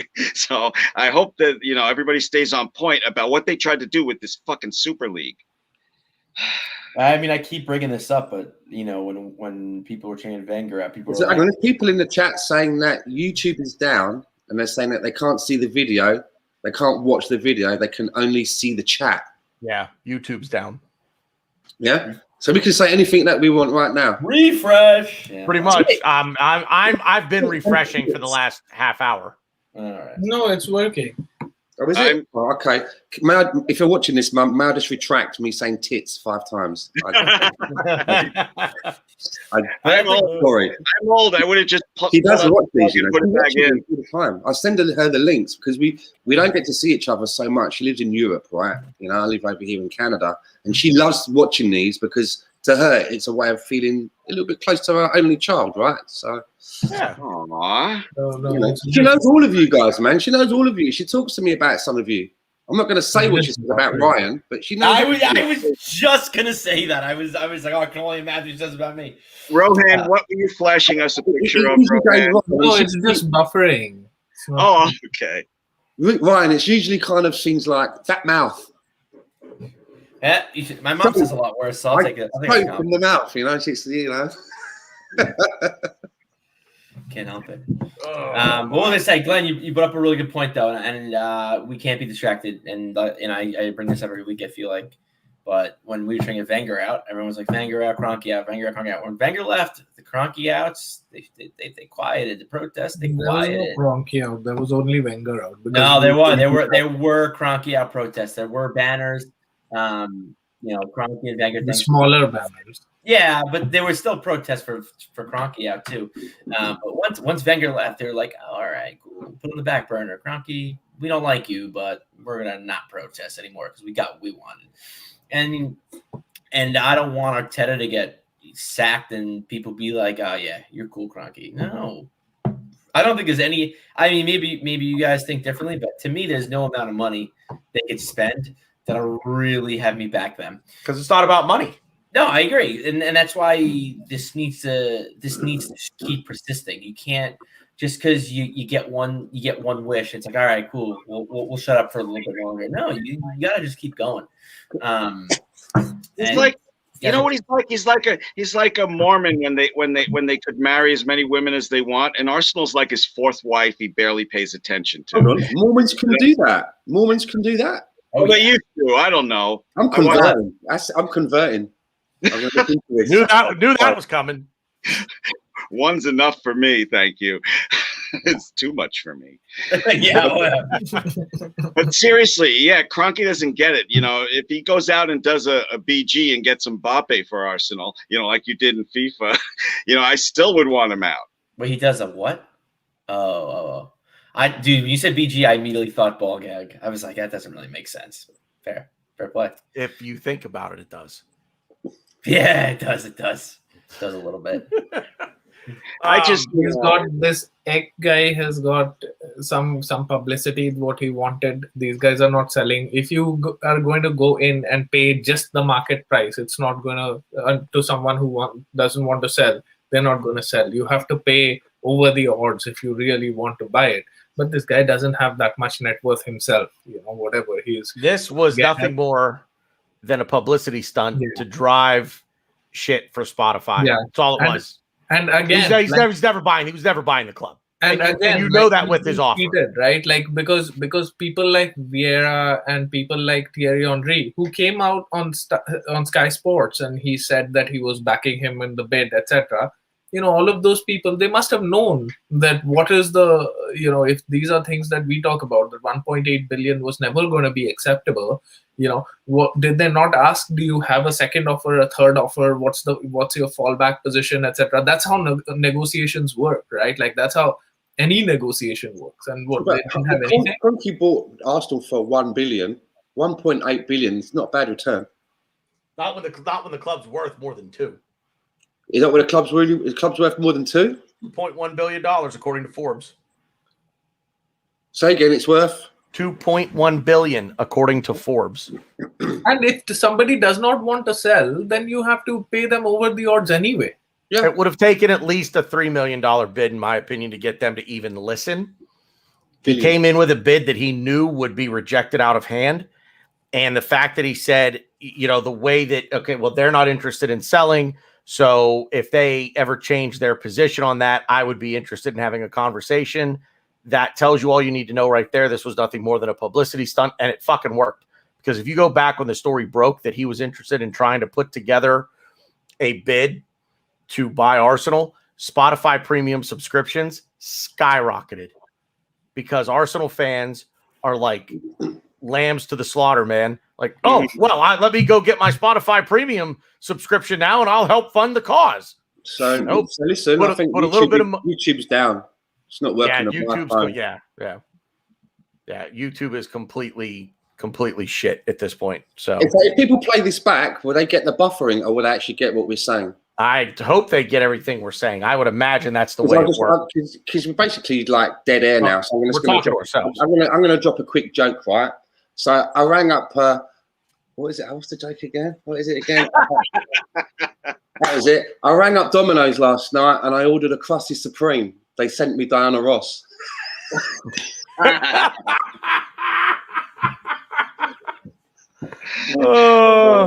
Hey, what's Irish and stays out? What's Irish and stays out all night? Having our own private conversation. Nobody can see or hear us right now. I don't think so. I think they're all in the chat, but I don't think they're. I just went to YouTube on my phone, man, and it's just like, yeah. Isn't this going on like Periscope, Twitch, other places too? It's on Twitch, so people can watch on Twitch, but Twitch. Yeah, there's one person watching on Twitch, and it's probably me. So, yeah, some people are still here. See, come on, give a little faith. Okay. Hey, I didn't get to tell you my joke. Right. What's Irish and stays out all night? Patio furniture. I don't get it. Of course you don't fucking get it. And you're the Mick of the bunch. I got it. One of my good friends, his name is Patrick O'Brien. That's kind of funny. Patty O. Yeah, and here's another one for you. If Timo Werner had shot 2-pack, he'd be 46 today. I heard that. Yeah. Oh my god. Anyway. So did you know that Chuck Norris doesn't teabag women? He potato sacks them. You guys realize, like, this is filming right now. So it's like when YouTube comes back up, it's going to be up there, right? Yeah, I'm good with it. It's in the blooper reel, man, on the DVD. They love that. Right? Yeah. These are the outtakes.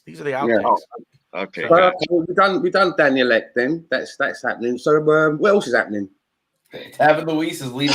The players that are leaving. That's it. David Luiz is supposed to be leaving. I'm not going to lie to you. I'm going to be like David Luiz here in a little bit because I'm going to be taking off shortly. So, but I mean, you guys could stay on. The show, the everything's open. You guys can stay up. So no. Like, I got a game that I'm DVRing that I can't believe I didn't hear the score of. And what do you got? Is anybody excited about tomorrow's game? I'm not. I am.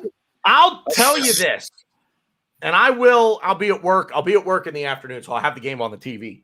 No, actually, I won't because it's on Peacock. So never mind. Mm-hmm.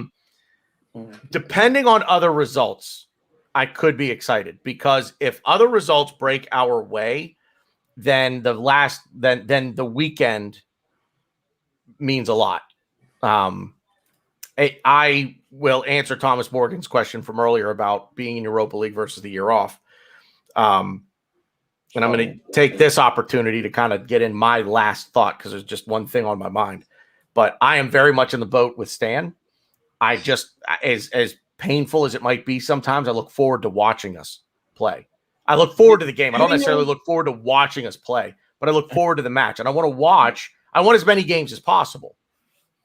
Because the more we play, the more successful we are, obviously. We keep going further and further in different competitions.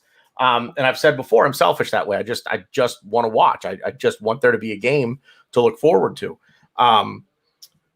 The fear is that without Europa League, we've seen the decline now, Champions League to Europa League now for the last 4 or 5 years. Falling out of Europa League now means that we're a mediocre club. We're a mid-table club, and that's the worst possible thing to be. It's the worst thing to be in American sports. It's the worst thing to be in this sport because of the way that it's set up, and I'll tell you why I say that. The owners are going to look at it and say, okay, well, you finished middle of the pack. You finished mid-table. Well, be better as a coach and coach these players up. We don't need to spend money to get you a better player. You, the coach, need to be doing the job. So they pass the buck to the coach and say, you need to be doing a better job. So they don't invest, especially this ownership group. They don't invest because, well, we're not that far off the pace. So that's it. Being mid-table, especially Arsenal Football Club, are the absolute worst thing we could be. I'd almost rather see us finish 17th, one spot outside here's why. Because I think if you're that bad, I think it would force ownership's hand to do something drastic. That's the reasoning. Now, stupid as it sounds, I don't want to finish 10th. I really don't. I don't want to finish 10th. Either give me top 6 or give me 14th or 15th. Because 14th, 15th, it could force ownership's hand to do something drastic. Finishing 10th, they're just like, ho hum, you're better than this, make them better. You see what I mean? Yeah, I do, but I could, even if it meant the Cronkies would sell, I could not deal with it being 17th in the Premier League table. I'm sorry. That's a very macro way of looking at it, because in the micro, theoretically I would be saying that I would want us to be losing. I don't want us to lose. No, I didn't. I don't want us to. But if we're going to be bad, then fucking be bad. Be bad. Being mediocre is the absolute worst thing in the world to be. You're neither hot nor you're cold, so I will spew you from my mouth to give you some scripture, for crying out loud. But seriously, it's the absolute worst. And it's the worst here because we have an ownership group that don't want to dig into their own pockets to begin with. They want the solutions to come from within. They want the coach to coach these guys up and make them better. And if you're 10th, you're like, well, you're not that bad. You're not that far off. So go do a better job. We're not going to make any changes because we think we have enough here. Whereas if you're 15th, 16th, 17th, now it becomes whoa, holy shit. Like there is a realistic possibility that we could have gotten relegated this year. We need some major, major changes here. And maybe that wakes them up to invest. It'll suck. I don't like the idea of it, but if you're going to be bad, be all the way fucking bad, man. Just okay. I understand now what you were saying, but to me, this Arsenal team is an experienced manager and a big summer transfer window away from being a top 4 contender. That's my personal opinion, and that's why I just want the season to be over with. I don't give a shit about the Europa League, and if we get in, fine, great, whatever. More Arsenal games, like Stan said, but I don't think we are that far off. I do not think we are that far off. With a veteran manager this season, I think we would be contending for at least top 6. In a realistic way where people are chasing us, not where we're hoping to have this one draw and these 2 lose, but then the next day, no, we would be the ones being chased. We should be the one. This team isn't great. It's not anywhere near what we want, but they're not this bad. And that falls on Arteta. Here. Go ahead. That's somebody. I heard thought somebody was going to jump in there. Anyone? No, I wouldn't want Ramsey back because then he would just get totally ozled. Look at all that money he's making. No, we lived through that already. Are we talking about this? What Conwis is saying here about Ramsey? Yeah, I thought that's what you. I'm one of those people that when a player kind of leaves, I'm never really into them coming back. But the thing is about Aaron Ramsey, he's a player that I actually trust. I trust Aaron Ramsey. What I mean by that is when it turned out, when Emery came in as the manager and the club made a decision, not Emery, the club made a decision that they couldn't agree on the contract. And there was only like a gap between club and player of maybe 20 grand. Not a lot of money when you talk about football in terms, right? And they couldn't agree to it. Obviously, Emery, not knowing the player, he thought, well, this player's going to be on his way out. Maybe I can't rely on him. I'm a new manager in the job. I want to do well. Is this guy's heart in it? And when he had to call on Ramsey, what did Ramsey do? He gave him 100%. He gave him 100%. And you could see how Emery was impressed by Ramsey and started incorporating him as part of the team and until he went. He became quite a fixture. A great player for me. Has a great technique of the way that he scores goals. That season where he was scoring and scoring and scoring. I was at the point where I was saying, we need to build around this guy because if you've got a midfielder that can produce goals like that, it's a rarity. He was almost getting to like Frank Lampard levels. I'm getting that. You know what I'm saying? However, the one thing that worries me a little bit is that, we know that he has had a bad history with his injuries. How old was Cesc Fabregas when he got offered back to us and he went to Chelsea? Was he younger than 30? Yeah, I think he was like 29 or something. Because this is what I'm thinking. If Aaron Ramsey is 30 now, how close is he to 31? Has he just turned 30? Maybe if this was a year ago and he was 29 and had like 6, 7, 8 months to get in, I would probably be more happy about it because, as I say, he is a player that I trust. I don't believe that he's the kind of guy that would come here and expect to get the old, towel in the dressing gown and white slippers and a sun lounger next to Willian by the jacuzzi on a margarita. He wants to play football. Mm-hmm. I'm just a little bit worried about the injury side of him, and as he's getting into 30s now, that's not going to improve. But I like him a lot. And maybe a year ago, if it was like a free transfer or not a lot of a transfer fee, and he wasn't going to milk us for for 200 grand a week, I'd be maybe happy about it. And I would and I would actually give him the captain's armband as well. 5 seconds. Ramsey was one of my favorite Arsenal players. When he left, it broke my heart. I don't want him back though. I don't, for all the reasons that Stan said. That's it. Rohan? Yeah, I think it's time to build forward, right? Like as much as he would be, again, he's a stopgap arrangement, right? Like we don't need that. We need actual, something to move forward. And he's not going to come for cheap, right? Like he's an experienced player. This will probably be his last big deal that he will get from the Premier League, etc. Just going to pay over the odds. So but it doesn't matter. I'm not going to take my eye off the ball and think that better players are going to change our fortunes for next season, because they're not. If a better coach will. So that's where we have to start. And then whatever the coach feels is, I'm going to back that. Ryan. Nope. Ryan. I said no. So he was in shock that you gave a one-word answer. Yeah. Yeah. Oh, Right. Are you okay? So I didn't like him on Arsenal. I'm not. I don't. What am I? Want him back? I don't know. So I'm the only one that says, "Yep, give me Aaron Ramsey back," and I'll give you one reason why. He owns a beagle. Beagles Beagles are awesome. That's the only reason. Give me Aaron. Awesome.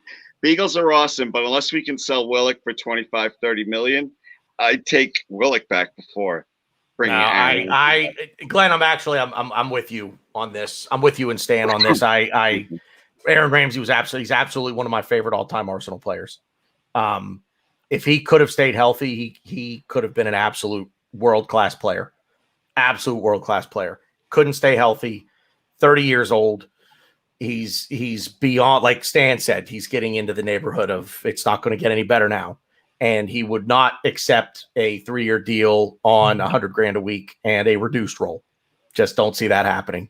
So he's going to want to go somewhere where even if it's a poor team, even if it's a newly promoted team that says, "Hey, we'll bring you in and we'll give you, close to $200,000 a week, but you're one of the most important players on the team sheet week in, week out." That's what he's looking for. Because like Stan said, he wants to play football. He wants to play.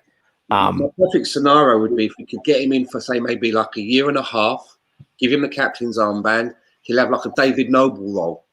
Everyone knows he's the Mr. Arsenal because he knows the team. He don't have to play every single game. Right. And after that year and a half, he hands that fucking armband over to Kieran Tierney, who's had a year and a half underneath someone like Aaron Ramsey. That would be perfect. I mean, that would be a really good way to hand down that armband for me. That would be perfect. But yeah, it unfortunately, there's a scenario under which I would say, yeah, take him back in a heartbeat. The scenario is the right wages on the right term with the right, with the, what's the word I'm looking for? Just the right amount of playing time. He has to understand his role. It's going to be a reduced role. He's not going to play every week, not going to play every game.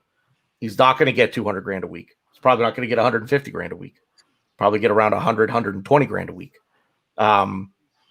Probably a 2-year deal. I might. With an option, right? Keep it nice. Sure. There you go. Yep. Add the option on for the 3rd year.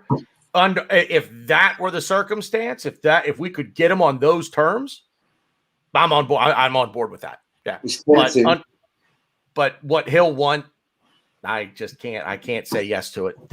We need to move out these older players. David Luiz seems to be the start of this exodus. He gone. We need to now start letting, if Arteta's going to be the guy, then you have to say, okay, the older guys, they're not coachable anymore. They are who they are. This is the way they play. So you now need to take the youth and you need to coach them up. If it's Arteta, that's the way to go. If it's going to be somebody new, then get him in here and go a different route. But this is where we are. So it's time to start working with Miguel Aziz and McGuinness and Ballard and what's the Moeller, the striker, even Balogun even, and get working with these guys and start getting them implemented into the first team, get them hanging around the first team, in training and things like that. But I could go on a rant about the disconnect within the club from top to bottom. I mean, it literally starts with ownership and it goes all the way to the youngest player in our academy with the disconnect. There is no connection between the first team and the academy players. There's no connection between the first team and the academy period, let alone the players. They play one way and the first team plays another. Tell me how that makes sense. Didn't used to be like that, did it? No. It flowed, right? When Wenger, the teams below the first team played in the same style, and you kind of, they were looking for players that could slot into other players when they weren't available. I didn't realise that the youth team don't play the same system. Well, what is the system that Arteta plays? They probably can't play the system because the youth coach doesn't know what the fuck the system is. The way that this club do their business, it baffles me because it just seems like they're trying to reinvent the wheel. I see it like it doesn't have to be this difficult. It really doesn't. And all you needn't look any further than Leicester. They're right now, and it's funny to say, but they're the standard bearer on how to run a football club. You don't want to throw a shit ton of money at the problem. I just had this vision of Mikel Arteta walking into the Dragon's Den, and all the investors sat there and he's going, "This is the wheel," and they're like Peter Jones is like, "But it's fucking square." Right. Yeah. The spokes are on the outside. How does that work? Yeah. I have a question for you guys, or I guess which would you rather? I feel like I know your answer, Stan, but I'm going to ask you can answer too. So would you rather have Arteta stay manager and the summer transfer window? We spend the rumored budget of was it 150 million? Is that what it is? 200. So no. Whatever, 200 million. He spends it, or we fire him today, we sack him. Team stays the exact same, but you have your dream manager, whoever you want. I don't care if they're playing. I don't care if they're a manager of a team right now. You get the manager in, but you're keeping Xhaka, keeping Willian, you're keeping everybody. You're not bringing anybody in. You're not letting anybody go. Luis is gone because we know he's gone. But yeah, cheeky little sod. What are you guys picking? Man. That's a cheeky one, man. That's for me. I'll go first because it's easy for me. I think the closest scenario to success, because you let us spend money in the summer, is keeping Arteta and spending money. So you're asking me would I rather one or the other? Keeping Arteta. So because I think we are closer than you guys might realize to being a top 4 contender. We have to spend money, of course, in the summer. And so, yeah, that's my scenario. Why am I still talking? Arteta. I think a dream manager, if I brought in my dream manager, whoever it may be, would definitely be able to get more out of the current squad, and we would be higher up the table. And then once he did that, the board would then hopefully give him the funds because he's proven himself. So I think I would go for that option. I would go for my dream manager, whoever that is. Do you know what I mean? And go with that scenario. Yeah. Even though I'd have to watch another season of and David Luiz. Wow. Coming on here every week. I did not think you were going to pick that choice then. Okay. Yeah. Hypothetically, if I had to pay 100 million to Pep Guardiola or to Jurgen Klopp to come, I would pay that to them this summer and have them come. They would assess the squad and actually make something out of it. And then next season, because I know that even if with that 150 million investment, and I hope I'm wrong, right? Like I genuinely hope that, because it serves me, right? Like because I want to watch, I will end up watching. So I'd rather watch some good quality stuff rather than the drab shit that we've been watching. But, there would be some guarantee that the season after we're going to do much better. But there's no guarantee of that. You make a good point, Rohan. If we got a transfer kit of 150 to 200 million, then I would think if I was the owner, maybe I would think to myself, okay, I'm going to take 15 million of that and allocate that to a top manager, because that's what it would cost you to bring in someone like a Brendan Rodgers. You're in double figures. $5 million, maybe a bit less.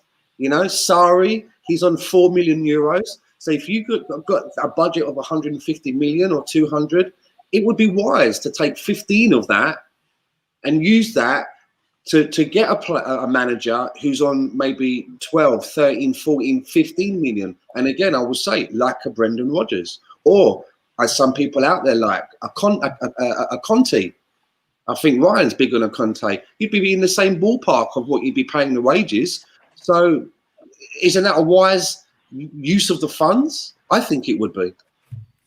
Yeah. Well, you guys almost swayed me there. I'm going to stick with my answer though. This is the marshmallow test, right? Like you know about the marshmallow test, right? Like the kids are given smaller gratification. Like you sit for 1 minute and then you're gonna get a marshmallow. Every 1 minute that you sit, you're gonna. But if you sit for 15 minutes straight, you're not gonna get anything for 15 minutes. But at the end of it, you're gonna get like a chocolate bar or something, right? And they, like most of the kids, they choose that marshmallow because it's right in front of them, right? But they have shown over the years that the person who waits for 15 minutes in that stage is much more successful later in life because they don't look for instant gratification. This is a proven social sciences experiment. So it's a brilliant psychology. It's so funny because I think misses tonight. Stop nagging me for a minute, I'll give you a marshmallow. Stop nagging me for 15 minutes, you get the whole bag. It's so funny you say that because I think getting instant gratification is firing Arteta. I think the opposite. I think keeping him is the long. But the thing is, I can't. As a club, we can't wait. That's just glutton for punishment, man. Just keep it. I agree. I think as a club, would you take that then, Ryan? The question that you said, what would you do in that situation? I'm keeping Arteta and I'm spending that money, 100%. Not even a question. What, you're keeping Arteta and spending the money on players? Yeah, we need better players. Our players are terrible. Since we signed Xhaka, our best. I feel bad. I keep deflating him, but he's a constant. Look at this question then, right? Look at the teams that are above us in the league at the moment. Any one of them. Look at the managers that are managing those teams. Could any of those managers, if they were managing this Arsenal squad, have us in a better position, maybe in Europe? Or do you think none of them could? None of them could. They're all fucking rubbish. Because of Arteta, I definitely believe because of Arteta, we have dropped more points than if we had an experienced manager in there. Definitely. Think of all the players who went into good form and then were suddenly benched. Think of all his odd starting 11s. Think of him waiting till the 75th minute to try to change a game. No. I mean, mind-boggling that not just that in the second game against Villarreal did we go in with a negative tactic and we tried to play that way, but Aubameyang hit the post twice. He hit the post just before he was subbed off. Why would you take him off? What was that about? And then in 90 plus 3 minutes, when there's like 15 seconds left, we are passing it around. Not like playing the ball into the box. Alisson came and scored the other game week, right? Like they could have settled for 1 point. They didn't. They won that game. This was a must-win game for us. There was no point. Even if we lost 1-0, it's not like we would have dropped any points. We would have been in the same position, but we didn't go for it. And that was clearly the manager. That's what this manager does. So, it's, just sticking with him is going to get you the same result. That's the definition of madness. Not with different players. In my opinion. But you should, Ryan. You should be the biggest critic of Arteta then, because he has made Xhaka so important in the team. He plays when Xhaka. Now when we have other players for midfield, we've signed Partey. We've got other players there. He still finds a way to play Xhaka. Saka has done very well in left back. He has signed Cedric. He gave Cedric the contract. Was Cedric a Raul signing or was he an Arteta signing? I know Willian. He was signed when Arteta was there. So I mean, if you're telling me that Arteta had nothing to do with his signing, then I don't know. Yeah. But he was signed in March, like with Murray. He was signed during the lockdown, right? Yeah. And he didn't play. The last game that we played against Chelsea, we had 3 right backs on the bench. And none of them playing. There was no right back on the field. What was that about? Yeah, going back to Rohan's earlier point, Partey doesn't even have a goal yet for Arsenal. I don't think Arteta gets the most out of his players. What has Odegaard done since Pepe? He's hot, he's cold, he sits when he's hot, he plays when he's cold. I really believe we would be higher up the table if we had an experienced manager. I agree. I agree. I do think he has a big part in these players, but I don't. Partey's in a new league. Odegaard's in a new league. The La Liga and the Premier League are two different leagues, and I'm not excusing that. I do partly blame Arteta. I think any manager, I think Partey would still have this bad dip of form. But Would it be for so long? I don't know. There seem to be 3 players that have come in under Mikel Arteta's watch that he must have had input in. I know one of them for certain. And they seem to have dropped out of favour for a little bit. And that would be, for me, Willian, Gabriel, as in our centre-back, and the one that Rohan just...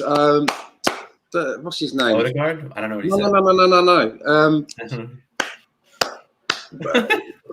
No. Willian. Oh, for fuck's sake. Cedric. Oh, okay. I don't know what happened there. But the 3 of them have come in under, Mikel Arteta's watch, and he seems to now be out of favour. So again, if you're the owner of the organisation that's allowing him and to whenever Arteta has got the chance, the limited number of times that he's felt good about himself, he's come out and tried to, he's come out big dick swinging, right? Like that's what he's done, right? Oh, like God, every time Aubameyang didn't play, I've benched him, and that's what you get, just because he won that North London derby. Every time he has a good win, he just finds someone to show that he's the man. Now he's got to take the blame, and he's got to take complete blame of this. I think not just lip service. That's not required. We've given him enough time, man. He's been here for a season and a half, and we've regressed. Yeah. I don't agree with that. But that's fair. That's fair. But I think one thing that I have believed in, Ryan, I'll tell you what. Okay. I have always believed in the fact that football is played over 90 minutes and a goal is scored in 15-20 seconds, sometimes even less than that, right? Yeah. So it's not just about the goal. The game is not enjoyable to watch right now. 90 minutes are not enjoyable right now. That is my problem with Arteta. It's not just the fact that we are down in the league and we are losing matches. It's the way that we play. I just can't accept it. And that's fair. That's totally fair. Going back to his press conferences, it reminds me of one of my favourite jokes, as we've told a few jokes tonight. And this is one of my favourite jokes, right? 2 lobsters walk into a bar, and the barman says, "What? Lobsters? Mate, get out your band." And the lobsters go, "Why? We've just walked in. We've not done anything." He goes, "Yeah, you're all right now, but once you get a few drinks inside, you start giving it all that." That's Mikel Arteta. It's just all that. And I'm just kind of looking for it. I think the reason why I agree. I'm not laughing at you, Stan. I'm laughing with you. I agree. I think the reason why I mean, let's face it. While we've been talking, I've been defending Arteta to the T, and I'm not Arteta. And I think what it comes down to for me personally is I don't want to say hate, but I dislike the players so much more than I do Arteta. And that's just what it comes down to. I think these players are bad. We need better players. And I said this in the beginning of the show. I think Arteta will be good, but we can't wait. We should not be waiting for him to come good. We're in such a bad state. We're not doing well. I think we've gotten better with him, but that's just my opinion. Better enough, better where we want to be. Fuck no, not even close. I'm not happy at all. But we're in a situation here where we can't wait. Something drastic has to change. Problem is, I think that's where me and you disagree, Rohan. It's just I hate the players so much more, and I think that. But to be fair too, and I could go right back to Arteta. There's a lot of players that I really want to see that I don't necessarily dislike.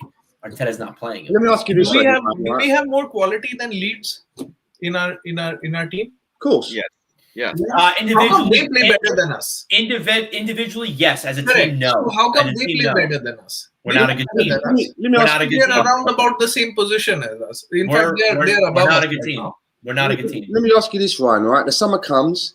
He gets the money. He brings in the players that you think that he should be getting in. Right, so he's bringing in the players that you would like to see come in. How long after when the season starts are you giving him before you will say, "Hold on a minute"? Do you know what I mean? You've had the dough, you've got the players in, it's still the same shit. If that's happening, or what's your timeline? I mean, you gotta, at that point, if we're really not playing to where we should be, which, I mean, people say we're not doing that now, yeah. you can't keep him past the January transfer window. You got to bring in a new manager, and you got to give him. Granted, the January transfer window, that really nothing happens. But I think you got to give the new manager the January transfer window. No, I'm saying no. Mikel Arteta gets the money. He's the one. He's still in. He's brought in the players that you want, and the season starts. How long are you giving him before you're going to say, well, hold on a minute, you've had the money. If nothing changes, what's your timeline into a new season? If I'm not happy right before the January transfer window, I would give it, like, I guess. That's quite a long time, man. December? Yeah, I mean, I don't expect this. Again, we talk about, like. You don't think he can do something in 8 weeks? See, again, we talk. I hate bringing this up because it makes me. It's starting to make me. Improvement in 2 months. You're going to still stick with it to Christmas? The signings that we're apparently supposed to be making, and we're supposed to apparently be doing this big squad overhaul. We're not going to be a good team in the first couple weeks. I wouldn't expect us to be good in the first couple months. We're gonna based on what I mean. Again, it depends on who we sign and who we bring in. Well, we'll have plenty of time for training, right? Because we won't be in Europe. We'll have all this time now to train. So, dude, I'm telling you, when the Premier League starts, we're going to be Khloe Kardashian. We're going to be barely recognizable. It's going to take a little while to get used to our skinny body, our new cheeks, new set of titties. It's gonna take a while, and I don't know, but that's just how. Think about it, man. Like since the time Thomas Tuchel has taken over at Chelsea, they played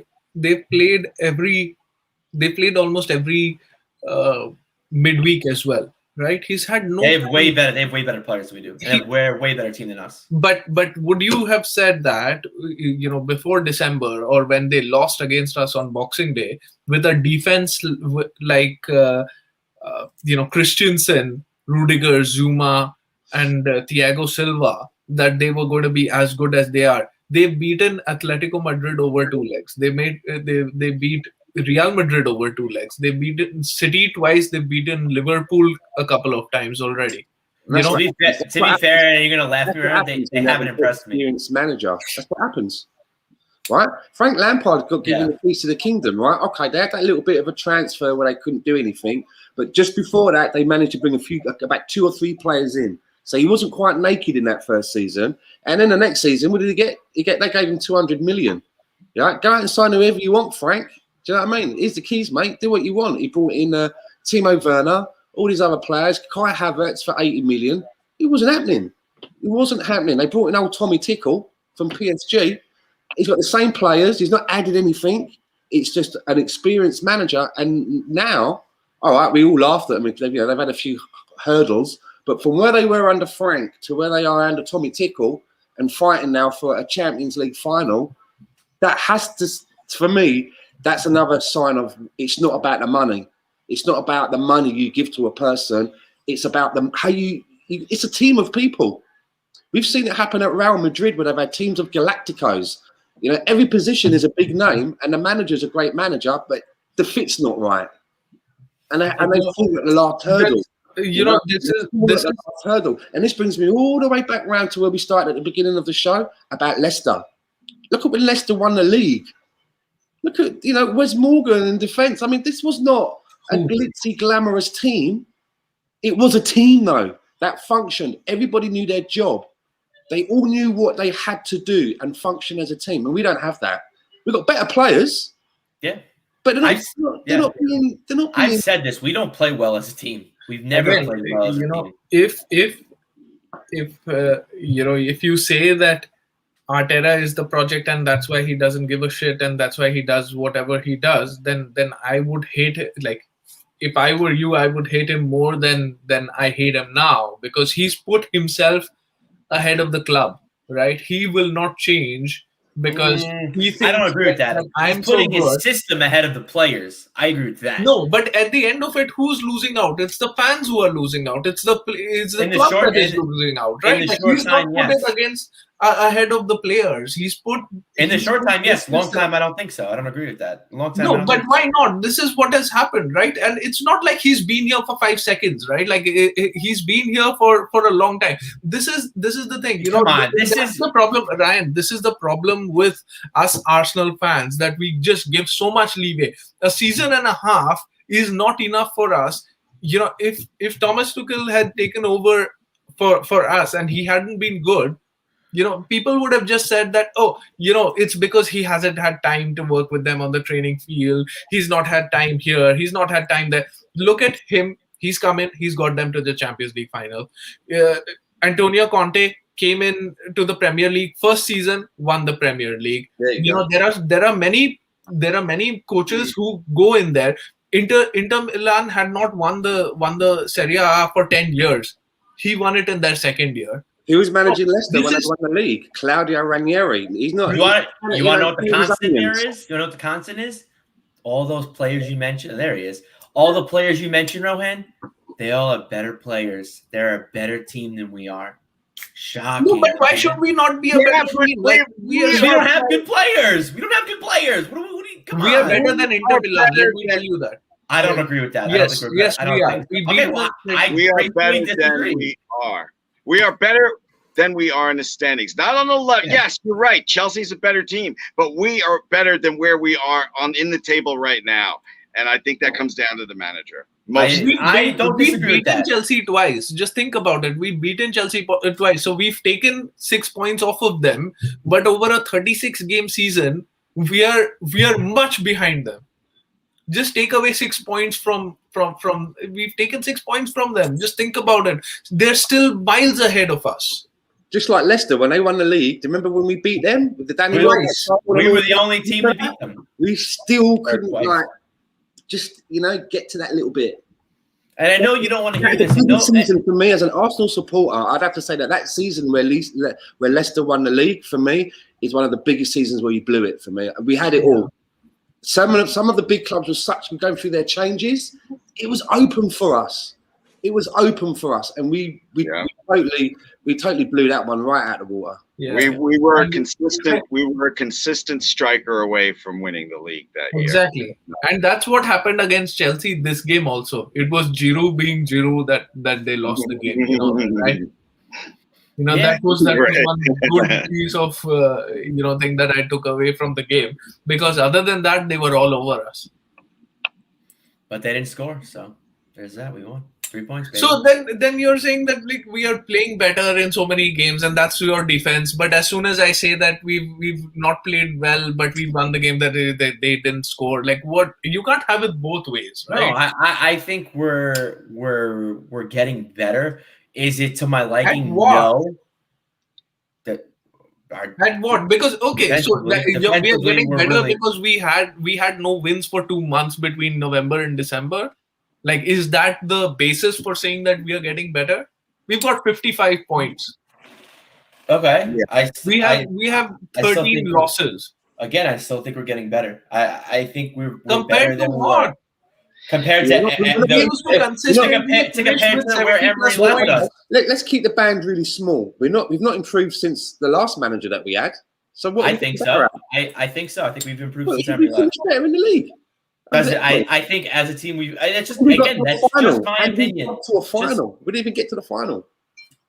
Because we choke under pressure. We can't, like Glenn says, we can't handle the pressure.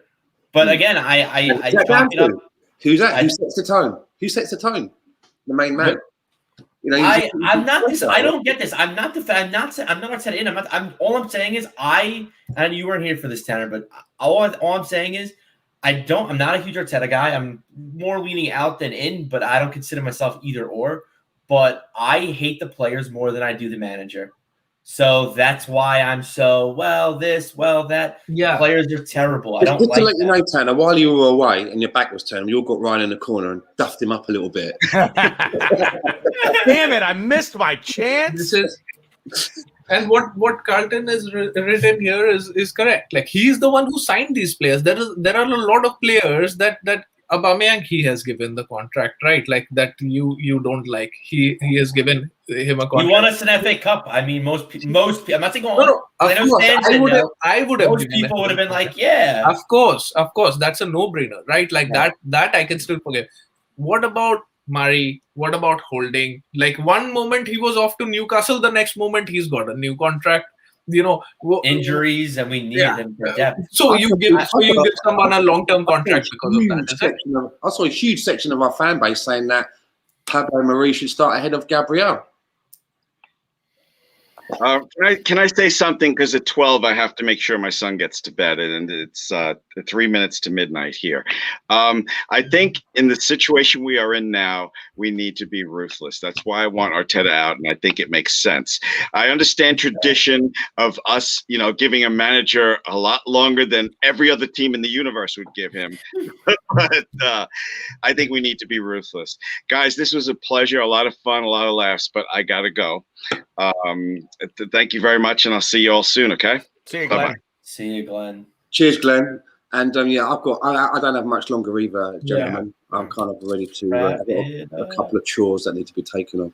So I have no idea what happened. StreamYard crashed, and I was trying to get that figured out because my internet hadn't crashed at that point.